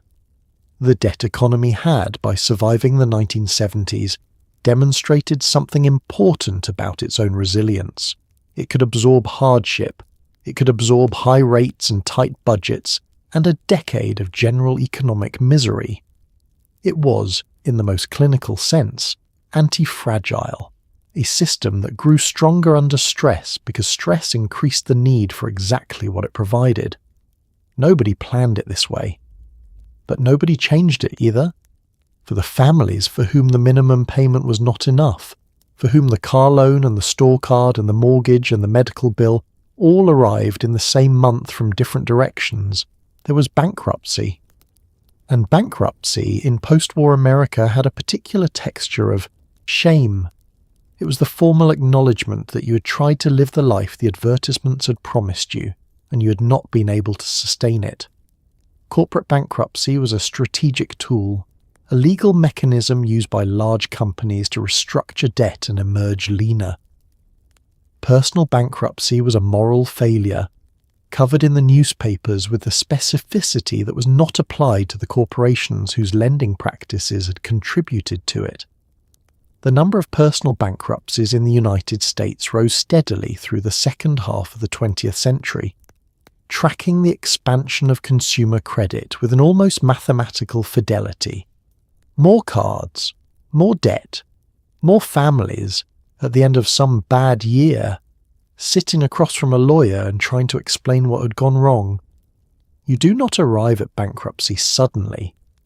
This is one of the things nobody tells you, that it is not a cliff you walk off, but a slope you slide down, slowly enough that at each stage you believe you are managing, that the next month will be better, that the tax refund will cover the shortfall, that the raise that was mentioned in passing 3 months ago will materialize and restore the margin you've been steadily eroding for the better part of a year. The slide has a predictable sequence. First, you stop paying extra on the balances and pay only the minimums. This feels like a temporary adjustment. Second, you start moving expenses from one card to another, a balance transfer, a cash advance. The debt not shrinking but migrating, shuffled like cards in a deck that never produces a winning hand. Third, the balances reach their limits, and the cards stop working, and the letters from the creditors, which had begun as gentle reminders and escalated through increasingly urgent requests, arrive now as formal notices with the name of a collections attorney at the top. The lawyer's office is quiet. The paperwork is extensive. The process of formally declaring that you cannot pay what you owe requires, among other things, producing a complete accounting of everything you owe and everything you own, a document that forces you to look at the full picture of your financial situation at once, without the gradual averaging and mental rounding that had made it manageable to look at in pieces. The total, seen whole, is frequently a shock even to the person who created it. What the bankruptcy filing does not produce typically is an examination of how the debt was accumulated. The lenders who issued the cards, who set the minimum payments, who raised the credit limits in small increments that felt like gifts and functioned as traps, are not parties to the proceeding in any meaningful sense. They are creditors. They are owed money they will not receive, which they will write off as a loss, which they have factored into their interest rate calculations from the beginning. The family's bankruptcy was already accounted for in the business model. It was an expected percentage. It was, in the most precise sense, not a surprise to anyone except the family. For most of American history, usury laws capping the interest rates lenders could charge, provided at least some structural protection against the most extreme forms of debt exploitation. These laws varied by state, but they existed almost everywhere, rooted in a very old idea that there was something morally wrong about charging whatever the market would bear to someone who needed money. In 1978, a Supreme Court decision called Marquette National Bank versus First of Omaha Service Corporation changed everything. The court ruled that a bank could apply the interest rate laws of its home state to customers anywhere in the country. Within years, Delaware and South Dakota had eliminated their usury caps entirely, and credit card companies, Citibank most famously among them, relocated their operations to those states. The caps were gone. Interest rates on credit cards rose. The modern credit card industry, with its 30% APRs and its penalty fees and its over-limit charges, became possible because a single court decision removed the last structural limit on how expensive debt was allowed to be. The concept of usury is old, genuinely old, older than the United States, older than most of the legal traditions the country was built on. The idea that charging excessive interest on a loan was morally wrong appears in ancient Mesopotamian law codes, in the Hebrew Bible, in the writings of Aristotle, in medieval Catholic doctrine, in the legal codes of nearly every society that has grappled seriously with the relationship between money and human need. The specific threshold varied. What counted as excessive was always contested, but the underlying principle was consistent. There was a point at which a lender stopped being a service provider and became a predator, and the law had an obligation to draw a line somewhere in between. American states had drawn those lines at different places and with different degrees of enforcement, but they had drawn them. New York capped personal loan interest rates. Other states had similar structures.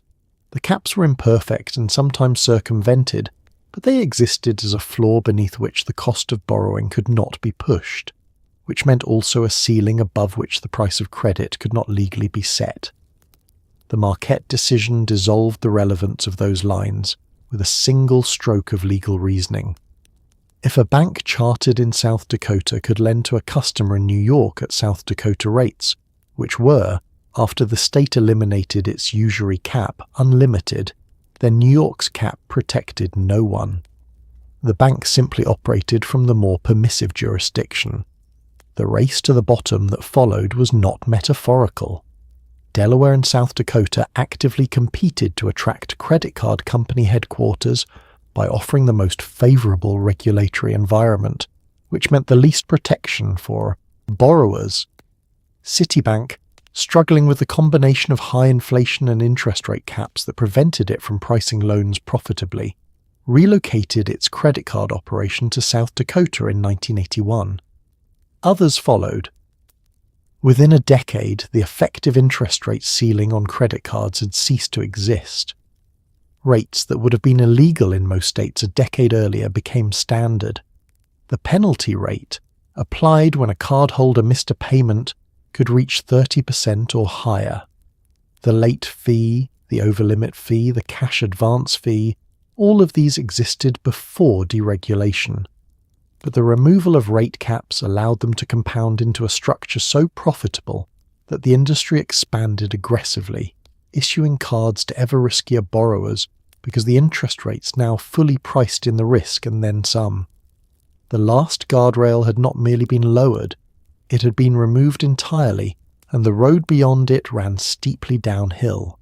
Today, the average American household carries thousands of dollars in credit card debt, a car loan, a student loan, and likely a mortgage. Approximately 40% of Americans carry a credit card balance from month to month, meaning they are paying interest permanently on things they have already consumed. The credit score determines where you can live, what you pay for car insurance, sometimes whether you get a job. Children emerge from college carrying debt before they have earned a single professional paycheck. Medical debt, debt incurred by the act of becoming ill, is the leading cause of personal bankruptcy in the United States, and all of this is, in the official vocabulary of the financial system, normal. It is, in fact, the sign of a healthy credit profile. A person with no debt has, by certain metrics, a worse credit score than a person who owes $50,000 and pays it back on time. The system does not reward being free of it. The system rewards managing it gracefully, indefinitely, until death. The man in the boardroom in 1953, looking at your paycheck and smiling, got almost exactly what he wanted. You're lying in bed right now, and somewhere, running in the background of your phone or your laptop, or the general ambient anxiety of adult life, is a number. It might be a credit card balance. It might be a student loan total that you stopped looking at directly sometime around your 27th birthday, because the act of looking at it didn't change it and cost you approximately 45 minutes of sleep. It might be the remaining balance on a car you're reasonably sure is not worth what you still owe on it. It might be a mortgage so large that the only comfortable way to hold it in your mind is as a monthly payment rather than a total, because the total, held whole, would require a level of composure you don't have at 11:30 on a Tuesday night. This is the world that was built, not by accident, not by the natural unfolding of free markets operating without interference, but by specific decisions made by specific people in specific rooms over the course of approximately 3 decades. Decisions about credit availability, minimum payment structures, disclosure requirements, interest rate caps, and the cultural messaging that surrounded all of it. The debt economy was designed. The design worked. What is strangest about living inside it is how invisible the design has become. Debt is not experienced as a system. It is experienced as weather, as the ambient condition of adult financial life, something you manage and navigate and occasionally complain about, but not something you interrogate at the level of its origins, because its origins are so far back and so thoroughly normalized that the question of why things are this way rarely surfaces. This is just how things are. You carry a balance. You have a score. You're building credit, which is a phrase that sounds like progress but means, if you examine it closely, that you're demonstrating your reliability as a long-term debtor. The people who built this system are not villains in any simple sense. Many of them believed genuinely that extending credit to ordinary Americans was democratizing, that access to financing was access to prosperity, and that the ability to buy a house or a car or an appliance on monthly payments represented a real expansion of economic possibility for people who would otherwise have been excluded from it. They were not entirely wrong. The post-war expansion of consumer credit did enable home ownership, mobility, and material comfort for millions of people who could not have achieved those things through savings alone. But the infrastructure built to deliver those genuine goods was also an infrastructure for extraction, for collecting, over decades and generations, an enormous ongoing tax on the financial insecurity of ordinary people, paid in interest and fees to institutions that understood the system they had built far better than the people living inside it ever could, and the system, once built, had no mechanism for stopping. It only had mechanisms for growing. More cards, more debt, more minimum payments, more balances carried forward into another month, another year, another generation. The man in the boardroom's smile compounding quietly, indefinitely, in the background of everything. By the 1980s and 90s, nearly every major retailer in America had its own branded credit card, and the offer was waiting at every checkout counter in the country. That familiar, slightly too enthusiastic pitch from the cashier, delivered while you were already reaching for your wallet, already slightly distracted, already in the warm post-purchase glow of having gotten the thing. 10% off your purchase today if you open an account. Just fill out this form. It only takes a minute. The store card was not invented in the 1980s. Department store charge plates had existed for decades, but the scale and aggression with which retailers pursued card sign-ups during this period was something genuinely new.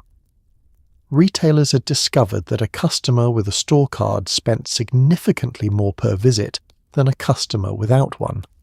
Not because the card gave them more money, because the card removed the moment of decision, the friction of handing over cash, of watching the number in your wallet decrease, had been eliminated.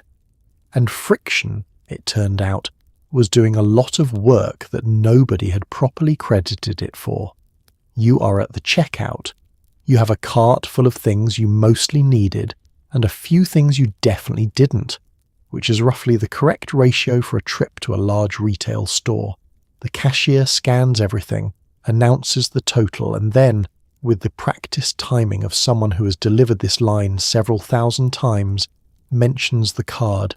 10% off today only on everything in your cart. You do the math. The cart is substantial. 10% is not nothing. The form is short. The approval is instant.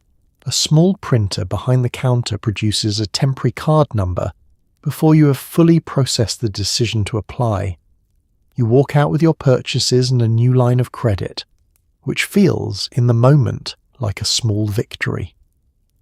The interest rate on the store card is between 22 and 29%. This is higher than most general-purpose credit cards.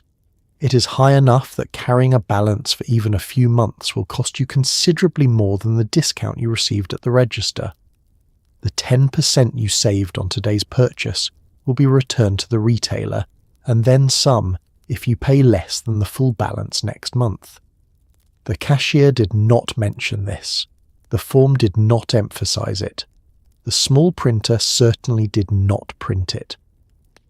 What the store card also does, and this is the part that the retailers understood with particular clarity, is bind you to the store.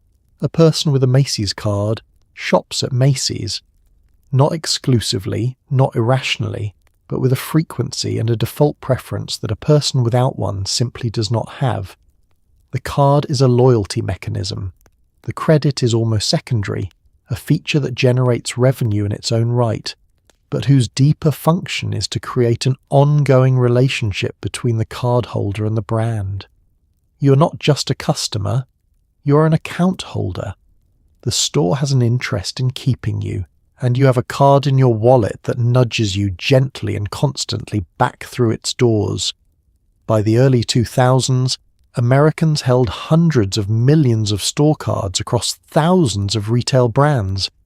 Each one carried a high interest rate, a low credit limit, and a logo that functioned as a small, persistent advertisement for the store every time the wallet opened. The retailers made money on the merchandise. They made more money on the interest. And the consumer walked out feeling like they had saved 10%, which is one of the more elegant reversals in the history of commerce. For most of the 20th century, the cost of a college education in America was substantial but manageable, something a family could save toward over time, that a student could partially cover with part-time work, that grants and scholarships and state funding could make achievable without requiring a significant financial commitment that outlasted the degree itself. Then, over the course of roughly 3 decades, something changed. State funding for public universities declined. Tuition rose, steadily and then dramatically, at rates that consistently outpaced inflation, wages, and any reasonable measure of what the education itself was worth in the labour market. The federal student loan program, originally designed as a safety net for students who couldn't otherwise afford college, became the primary funding mechanism for higher education, and the availability of that funding, critics would later argue, made the tuition increases possible by ensuring that whatever colleges charged, students could borrow to cover it. The result was a generation, and then another generation, graduating with 5-figure and eventually 6-figure debt loads before their professional lives had begun, carrying obligations that, unlike almost every other form of debt in the American system, could not be discharged in bankruptcy. You're 18 years old and you are signing documents. This is presented to you as an exciting occasion, and in many ways it is. You are going to college, which is the thing everyone has told you your entire life that you should do, the thing that will make the future different from and better than the present. The documents are financial aid forms, loan agreements, promissory notes. The numbers in them are large. You're 18 years old, and the numbers are larger than anything you have personally managed before, larger than anything in your immediate frame of financial reference, and they're attached to a future self who will have a degree and a job and the capacity to repay them, which seems reasonable from where you currently stand. Nobody sits you down and runs the repayment numbers. Nobody shows you a chart of what the monthly payment will be on $40,000 of federal loans at a given interest rate over a 10-year standard repayment term, and then shows you the entry-level salaries in the field you are considering and asks you to reconcile the two figures and decide if the math makes sense. This information is available. It is not presented. What is presented is the financial aid package, which includes a mixture of grants and loans described in language that does not always clearly distinguish between the two, and a general institutional assurance that this is how everyone does it and it works out fine. What makes the student loan structurally different from every other debt discussed in this story is its inescapability. The credit card can be defaulted on. The car can be repossessed.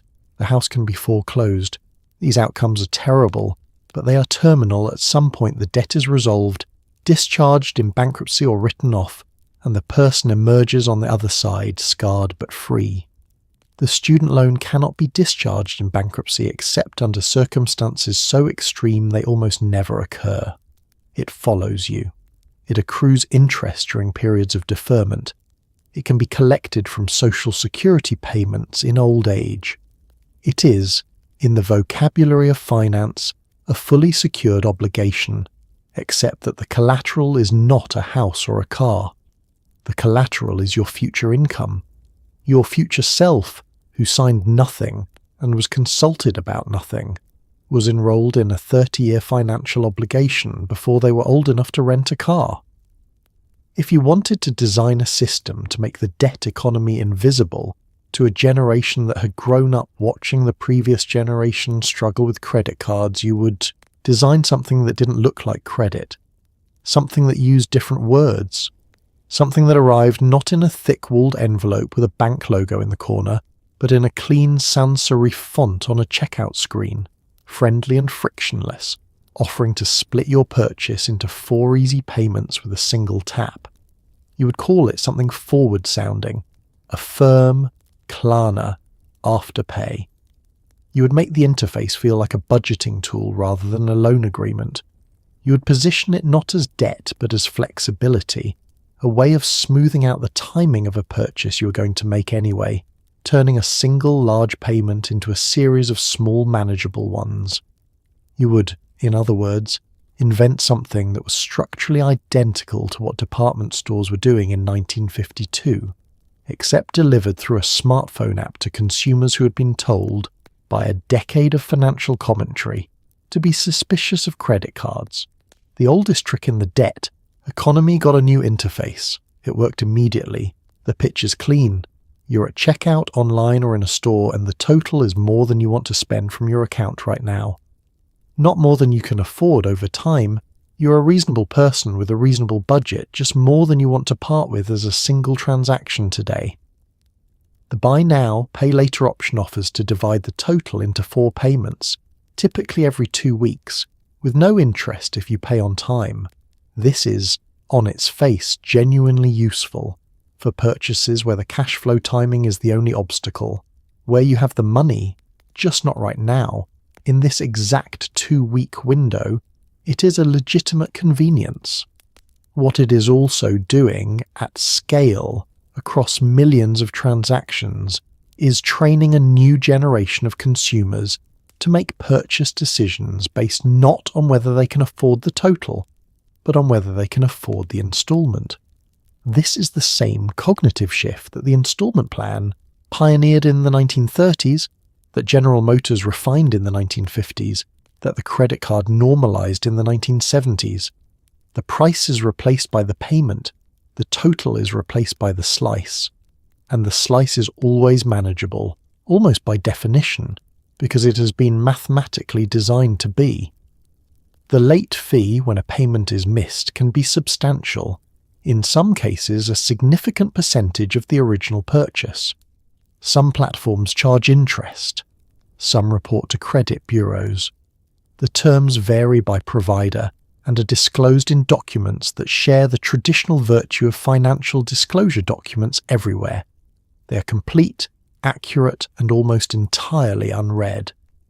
The consumer who chose the buy now pay later option because it felt lighter and simpler than a credit card has, in many cases, taken on an obligation with comparable or worse terms, delivered through an interface so pleasant and frictionless that the word debt never appeared anywhere in the transaction.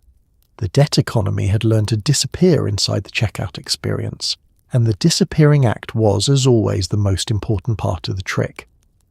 Every debt discussed in this story so far has one thing in common. You chose it. You chose the refrigerator. You chose the car. You chose the vacation. You signed up for the card, accepted the credit limit, made the purchase. The choice was sometimes manipulated, sometimes poorly informed, sometimes the product of a culture that made the alternative feel impossible. But there was, somewhere in the transaction, a decision you made. Medical debt is different. Medical debt is what happens when the body fails on a Tuesday afternoon, without consultation, without consideration of your current balance, without the common courtesy of waiting until the deductible has reset. Medical debt is not a consumer choice.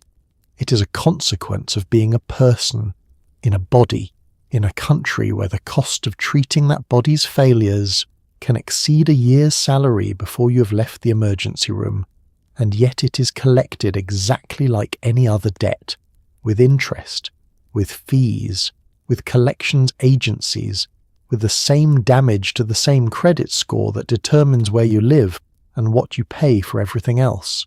You do not plan for the specific bill. This is the defining feature of medical debt, not just the size of it, though the size is frequently extraordinary, but the suddenness. You did not save for this. You could not have saved for this because you did not know it was coming, and even if you had known something was coming, the specific amount is unknowable in advance because the pricing structure of American medical care is, even to experts, largely opaque. The same procedure at the same hospital can generate bills of wildly different amounts depending on your insurance status, your plan's negotiated rates, whether the anesthesiologist was in-network or out, whether the lab that processed the sample was affiliated with the hospital or contracted independently. The bill arrives weeks later, after you have recovered enough to hold a piece of paper, and the number on it is larger than you expected, which is almost always true, because the expectation was formed in a context of inadequate information. The bill goes to collections if it is not paid. The collections account appears on the credit report. The credit score drops. The rent increases at the next renewal because the landlord runs a credit check, and the score is now lower than it was before the illness, which means the illness has cost you not just the bill, but a premium on everything the credit score touches: housing, car insurance, loan interest rates, for years after the medical event itself has faded. The collections industry developed a particular appetite for medical debt because of its specific characteristics. It is large. It is owed by people who did not choose to incur it and therefore may be more susceptible to pressure. It is often held by hospitals and healthcare systems that have neither the expertise nor the infrastructure to collect it efficiently, and who are therefore willing to sell it to collectors at deep discounts, pennies on the dollar, which means the collector who calls you about a $2,000 bill bought it for perhaps $200 and is negotiating from a position of extraordinary profit margin. The gap between what your illness cost the system and what the system extracts from you in its collection is filled with other people's business models. The body failed. The market found the opportunity. Here, at the end of this story, is the part that makes everything else make sense. Every system described in this script, the credit card, the installment plan, the student loan, the minimum payment, the credit score, the store card, the buy now pay later app, the medical bill sitting in collections, all of it was built in living memory. The Fresno drop was 1958. The first shopping mall opened in 1956. The Truth in Lending Act passed in 1968. The usury caps fell in the early 1980s. These are not ancient events. They are within the lifetimes of people who are still alive, who remember the before, who can describe what it felt like when the credit card was a novelty rather than infrastructure, when carrying a balance was unusual rather than standard, when the idea of going into debt for a refrigerator would have been explained to a neighbour with a slightly apologetic tone. That generation's children grew up watching the system become normal. That generation's grandchildren were born inside a system so thoroughly normalized that the idea of a world without it requires active historical imagination. They did not inherit debt as a choice. They inherited it as a condition, the water they swam in, the air they breathed, the unremarkable background of financial life that required no explanation, because it had never been otherwise, at least not in any time they could personally remember. You are, if you are listening to this, somewhere between the generation that watched the credit economy being built and the generation that has never known anything else. You may remember your parents' first credit card arriving in the mail, the slightly ceremonial quality of cutting it up when the balance was finally paid.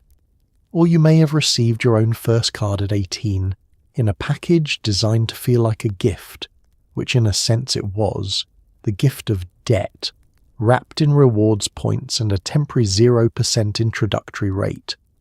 What you were not given, at any point in this process, was a thorough account of the history.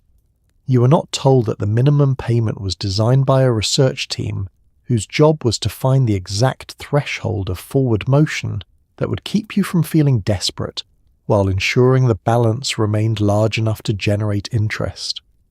You were not told that the credit score was built on a methodology that structurally disadvantaged the people who most needed affordable credit.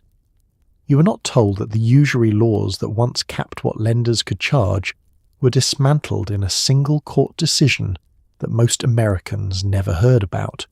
You were told to build credit, to use the card responsibly, to pay on time, to keep your utilization ratio below 30%, to treat the debt system as a given and optimize your behavior within it, because the system itself was not up for discussion, but the system was built, which means it can be seen, which means that lying here tonight in a bed that is probably more comfortable than anything a medieval peasant ever imagined, with indoor plumbing and central heating and access to more information than any library in history, you are at least equipped to understand what you are inside.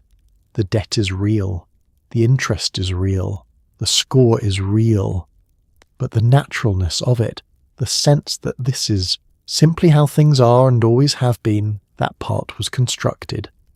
Carefully, deliberately, over about 30 years, by men in suits in boardrooms who understood, before anyone else did, that the most durable product you can sell a person is an obligation they will spend the rest of their life believing they chose.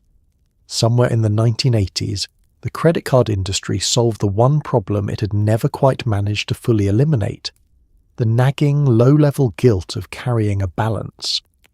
The solution was elegant and, in retrospect, obvious.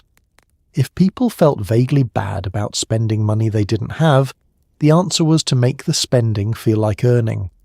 Enter the rewards card, the credit card that gave you points, miles, cash back, hotel nights, airline upgrades, and the warm recurring sensation that every purchase was also, in some small way, a victory. You weren't going into debt. You were accumulating. You were building towards something. Every swipe was a deposit into a parallel economy of points and miles that existed alongside the actual economy of interest and fees, and which was, by deliberate design, far more emotionally salient than the actual economy of interest and fees. The rewards were visible, trackable, gamified. The interest accrued silently in the background, mentioned once a month in a number on a statement that most cardholders had trained themselves not to look at too carefully. The game was designed so that the part you were supposed to feel good about was always in the foreground, and the part you were supposed to pay was always in the back. You check your points balance the way some people check a savings account, with the mild, recurring pleasure of watching a number grow. You're at 47,000 points. The flight you've been vaguely planning requires $60,000. You're making progress. The awareness of this progress is a small but real source of satisfaction that attaches itself through a mechanism that behavioral economists have studied extensively and card companies have understood intuitively for decades, to the act of spending. Spending earns points.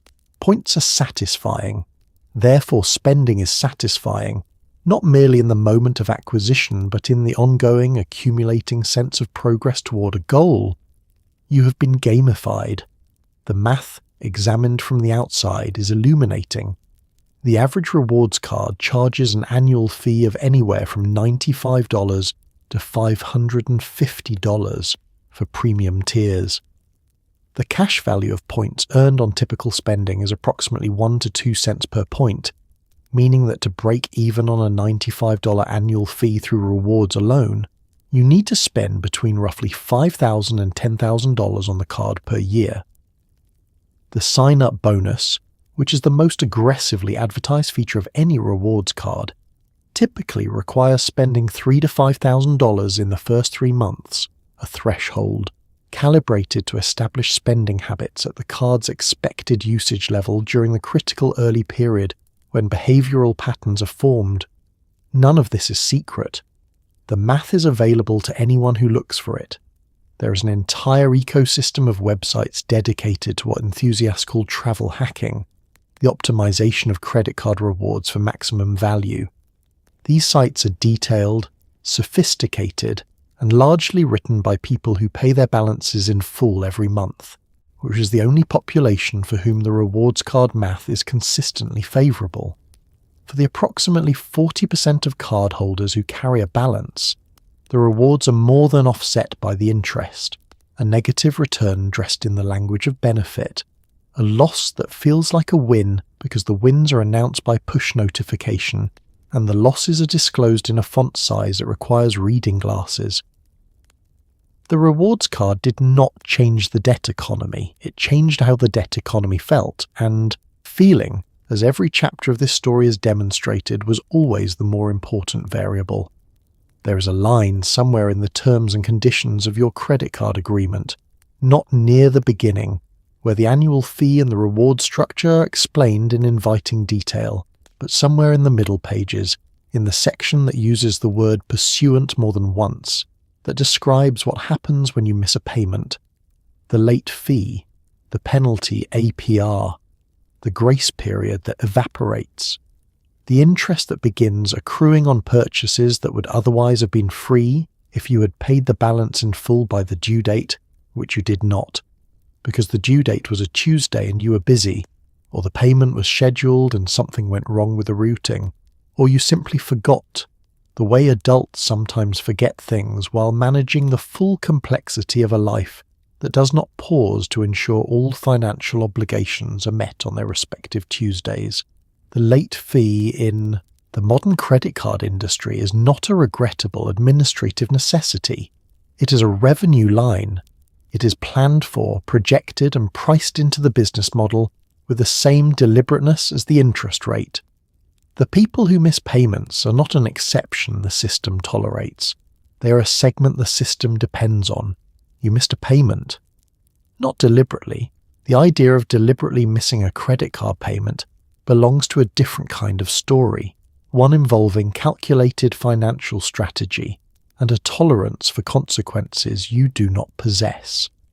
You missed it the way most people miss payments, through the accumulation of ordinary life events that made the due date something you knew about in the abstract but failed to act on before it passed. The payment was coming, then it was due, then it was late.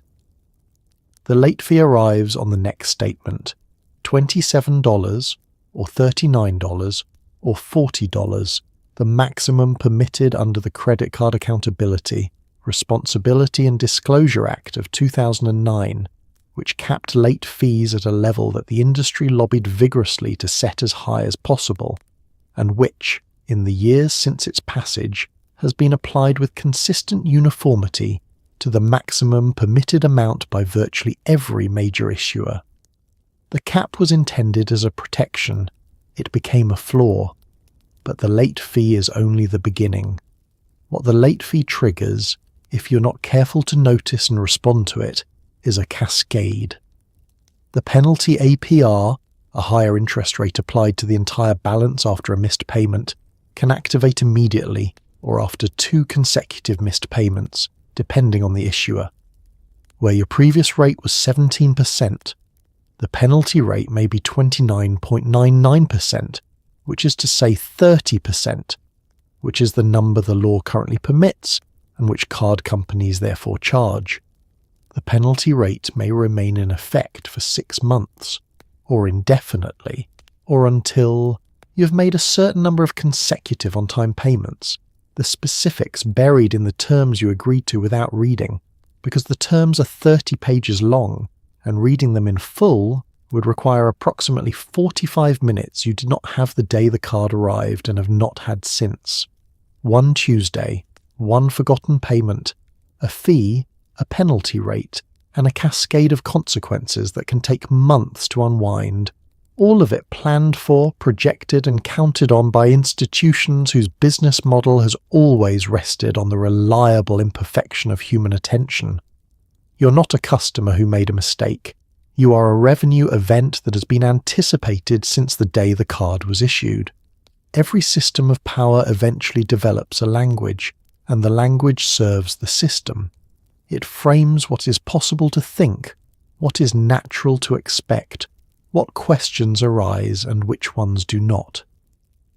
The debt economy is no exception. Over the course of 70 years, the credit industry developed, refined, and distributed a vocabulary so thorough and so thoroughly absorbed that most people who live inside the system use its language without noticing that they are doing so, without noticing that the language is not neutral, that it was designed, that every word choice in it carries an assumption that serves the interests of the institution rather than the individual. You build credit. You have a credit profile. You manage your debt. You service a loan. You're a subprime borrower. You have a thin file. You carry a balance. You're leveraged. This is the language of the debt economy, and it is spoken everywhere, in bank lobbies, in personal finance articles, in the conversations adults have with their children about money. It describes a world in which debt is a tool you wield, a skill you develop, a credential you earn, a world in which the appropriate relationship to permanent financial obligation is one of competent management rather than structural critique. Consider the phrase building credit. It sounds like construction. It sounds like accumulation, like the patient assembly of something solid and lasting and yours. It implies a destination, a credit score high enough to unlock the things you want, and a process for getting there that involves responsible, consistent borrowing and repayment over time. The phrase positions debt not as a condition to be escaped, but as a foundation to be built, brick by careful brick, on a lot that belongs to you. What building credit actually means is demonstrating to a private institution over an extended period that you are a reliable long-term debtor. Not that you are financially independent, not that you are wealthy or solvent or free of obligation, that you are reliably obligated, that you pay back what you borrow on time in ways that allow the institution to continue lending to you profitably. The destination of building credit is a high score, which is the credential that grants access to better borrowing terms, lower interest rates, higher limits, more favourable conditions for taking on more debt. The building, in other words, is in service of the continued relationship with debt. The foundation you are constructing is a foundation for further borrowing. Or consider the phrase financial responsibility. In the context of personal finance writing, financial responsibility almost invariably means paying your bills on time, managing your credit utilization, maintaining a good score, and handling your debt obligations with consistency and care. It does not mean freedom from debt. It does not mean the accumulation of assets that generate income rather than obligations that generate interest payments. It means being a well-behaved participant in the debt economy, meeting the system's requirements, honouring the system's obligations, living within the system's terms without disrupting it. The responsible person is the system's ideal customer, and the language of responsibility has been so successfully aligned with the system's requirements that questioning the system feels, in this vocabulary, like irresponsibility. You did not choose this language. You absorbed it the way you absorbed everything else about the debt economy, gradually, continuously, from every direction, until it became the only vocabulary available for thinking about money. But language that was built can be examined. An examined language is the beginning of examined thinking, and examined thinking is, in the long history of this particular story, one of the few things the boardroom did not fully account for. And so, here we are, 33 chapters deep into one of the longest, quietest, most elaborately constructed traps in modern history, and you are still awake. Or maybe you're not. Maybe you drifted off somewhere around segment 14, lulled into sleep by the soft machinery of outrage and the gentle rhythm of compounding interest. Either way, you've earned it, because here is what you carried through tonight, whether you were fully conscious for all of it or not. You carried the image of a generation that paid cash and slept soundly, not because they were simpler or less ambitious, but because nobody had yet figured out how to sell them the debt alongside the dream. You carried the weight of 60,000 people in Fresno, opening an envelope they didn't ask for, holding a piece of plastic that would, in the fullness of time, reshape the entire American relationship with money. You carried the teenager signing loan documents at 18, the woman denied credit she'd earned, the family in the lawyer's office reconstructing the year everything went wrong, the Tuesday that got forgotten, the payment that cascaded. These were not failures of individual character. They were the intended outcomes of a system designed with considerable intelligence and almost no concern for the people inside it. The minimum payment was calculated. The revolving balance was engineered. The rewards card was gamified. The language of financial responsibility was written by the same institutions that profited from financial obligation. None of it was accidental.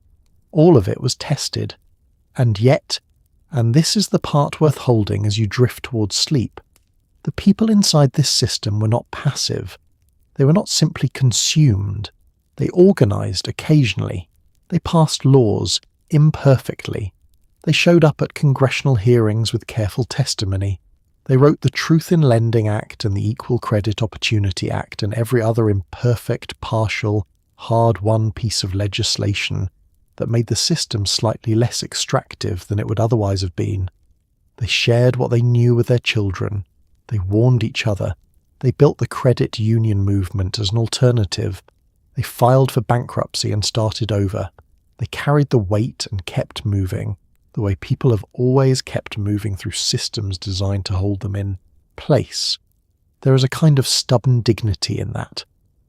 In the person who pays the minimum because it is all they can manage this month, who does not understand themselves to be a revenue event, but simply as someone trying to get through the week. In the family that financed the refrigerator because the children needed food kept cold and the cash wasn't there. In the student who borrowed because the alternative was not going at all, and not going felt, at 18, like a door closing forever. These people were not foolish. They were human, which means they were navigating a complex world with incomplete information and the best judgment they had available at the time, inside a system that had spent decades making itself invisible. The corporations that built this economy are not going anywhere. The credit card will be in your wallet tomorrow morning. The score will still be running. The minimum payment will still appear at the bottom of the statement. Patient and small, waiting, none of that has changed tonight. But you have something now that the man in the 1953 boardroom would have preferred you didn't have. You have the history. You know when it started, and how, and why, and whose idea it was. You know what the revolving balance actually is. You know what building credit actually means. You know that the language was written to serve the system, and that a word examined is a word that has lost some of its power over you. So tonight, as you settle into your clean bed with its unremarkable comfort, no straw mattress, no medieval livestock, no fire that needs banking before dawn, maybe take one quiet moment to recognize what you've been carrying. Not with shame, not with despair, just with clarity. The debt is real, the interest is real, but so is the understanding, and understanding in the long run is the one thing they never found a way to charge interest on. Sleep well. You've earned it.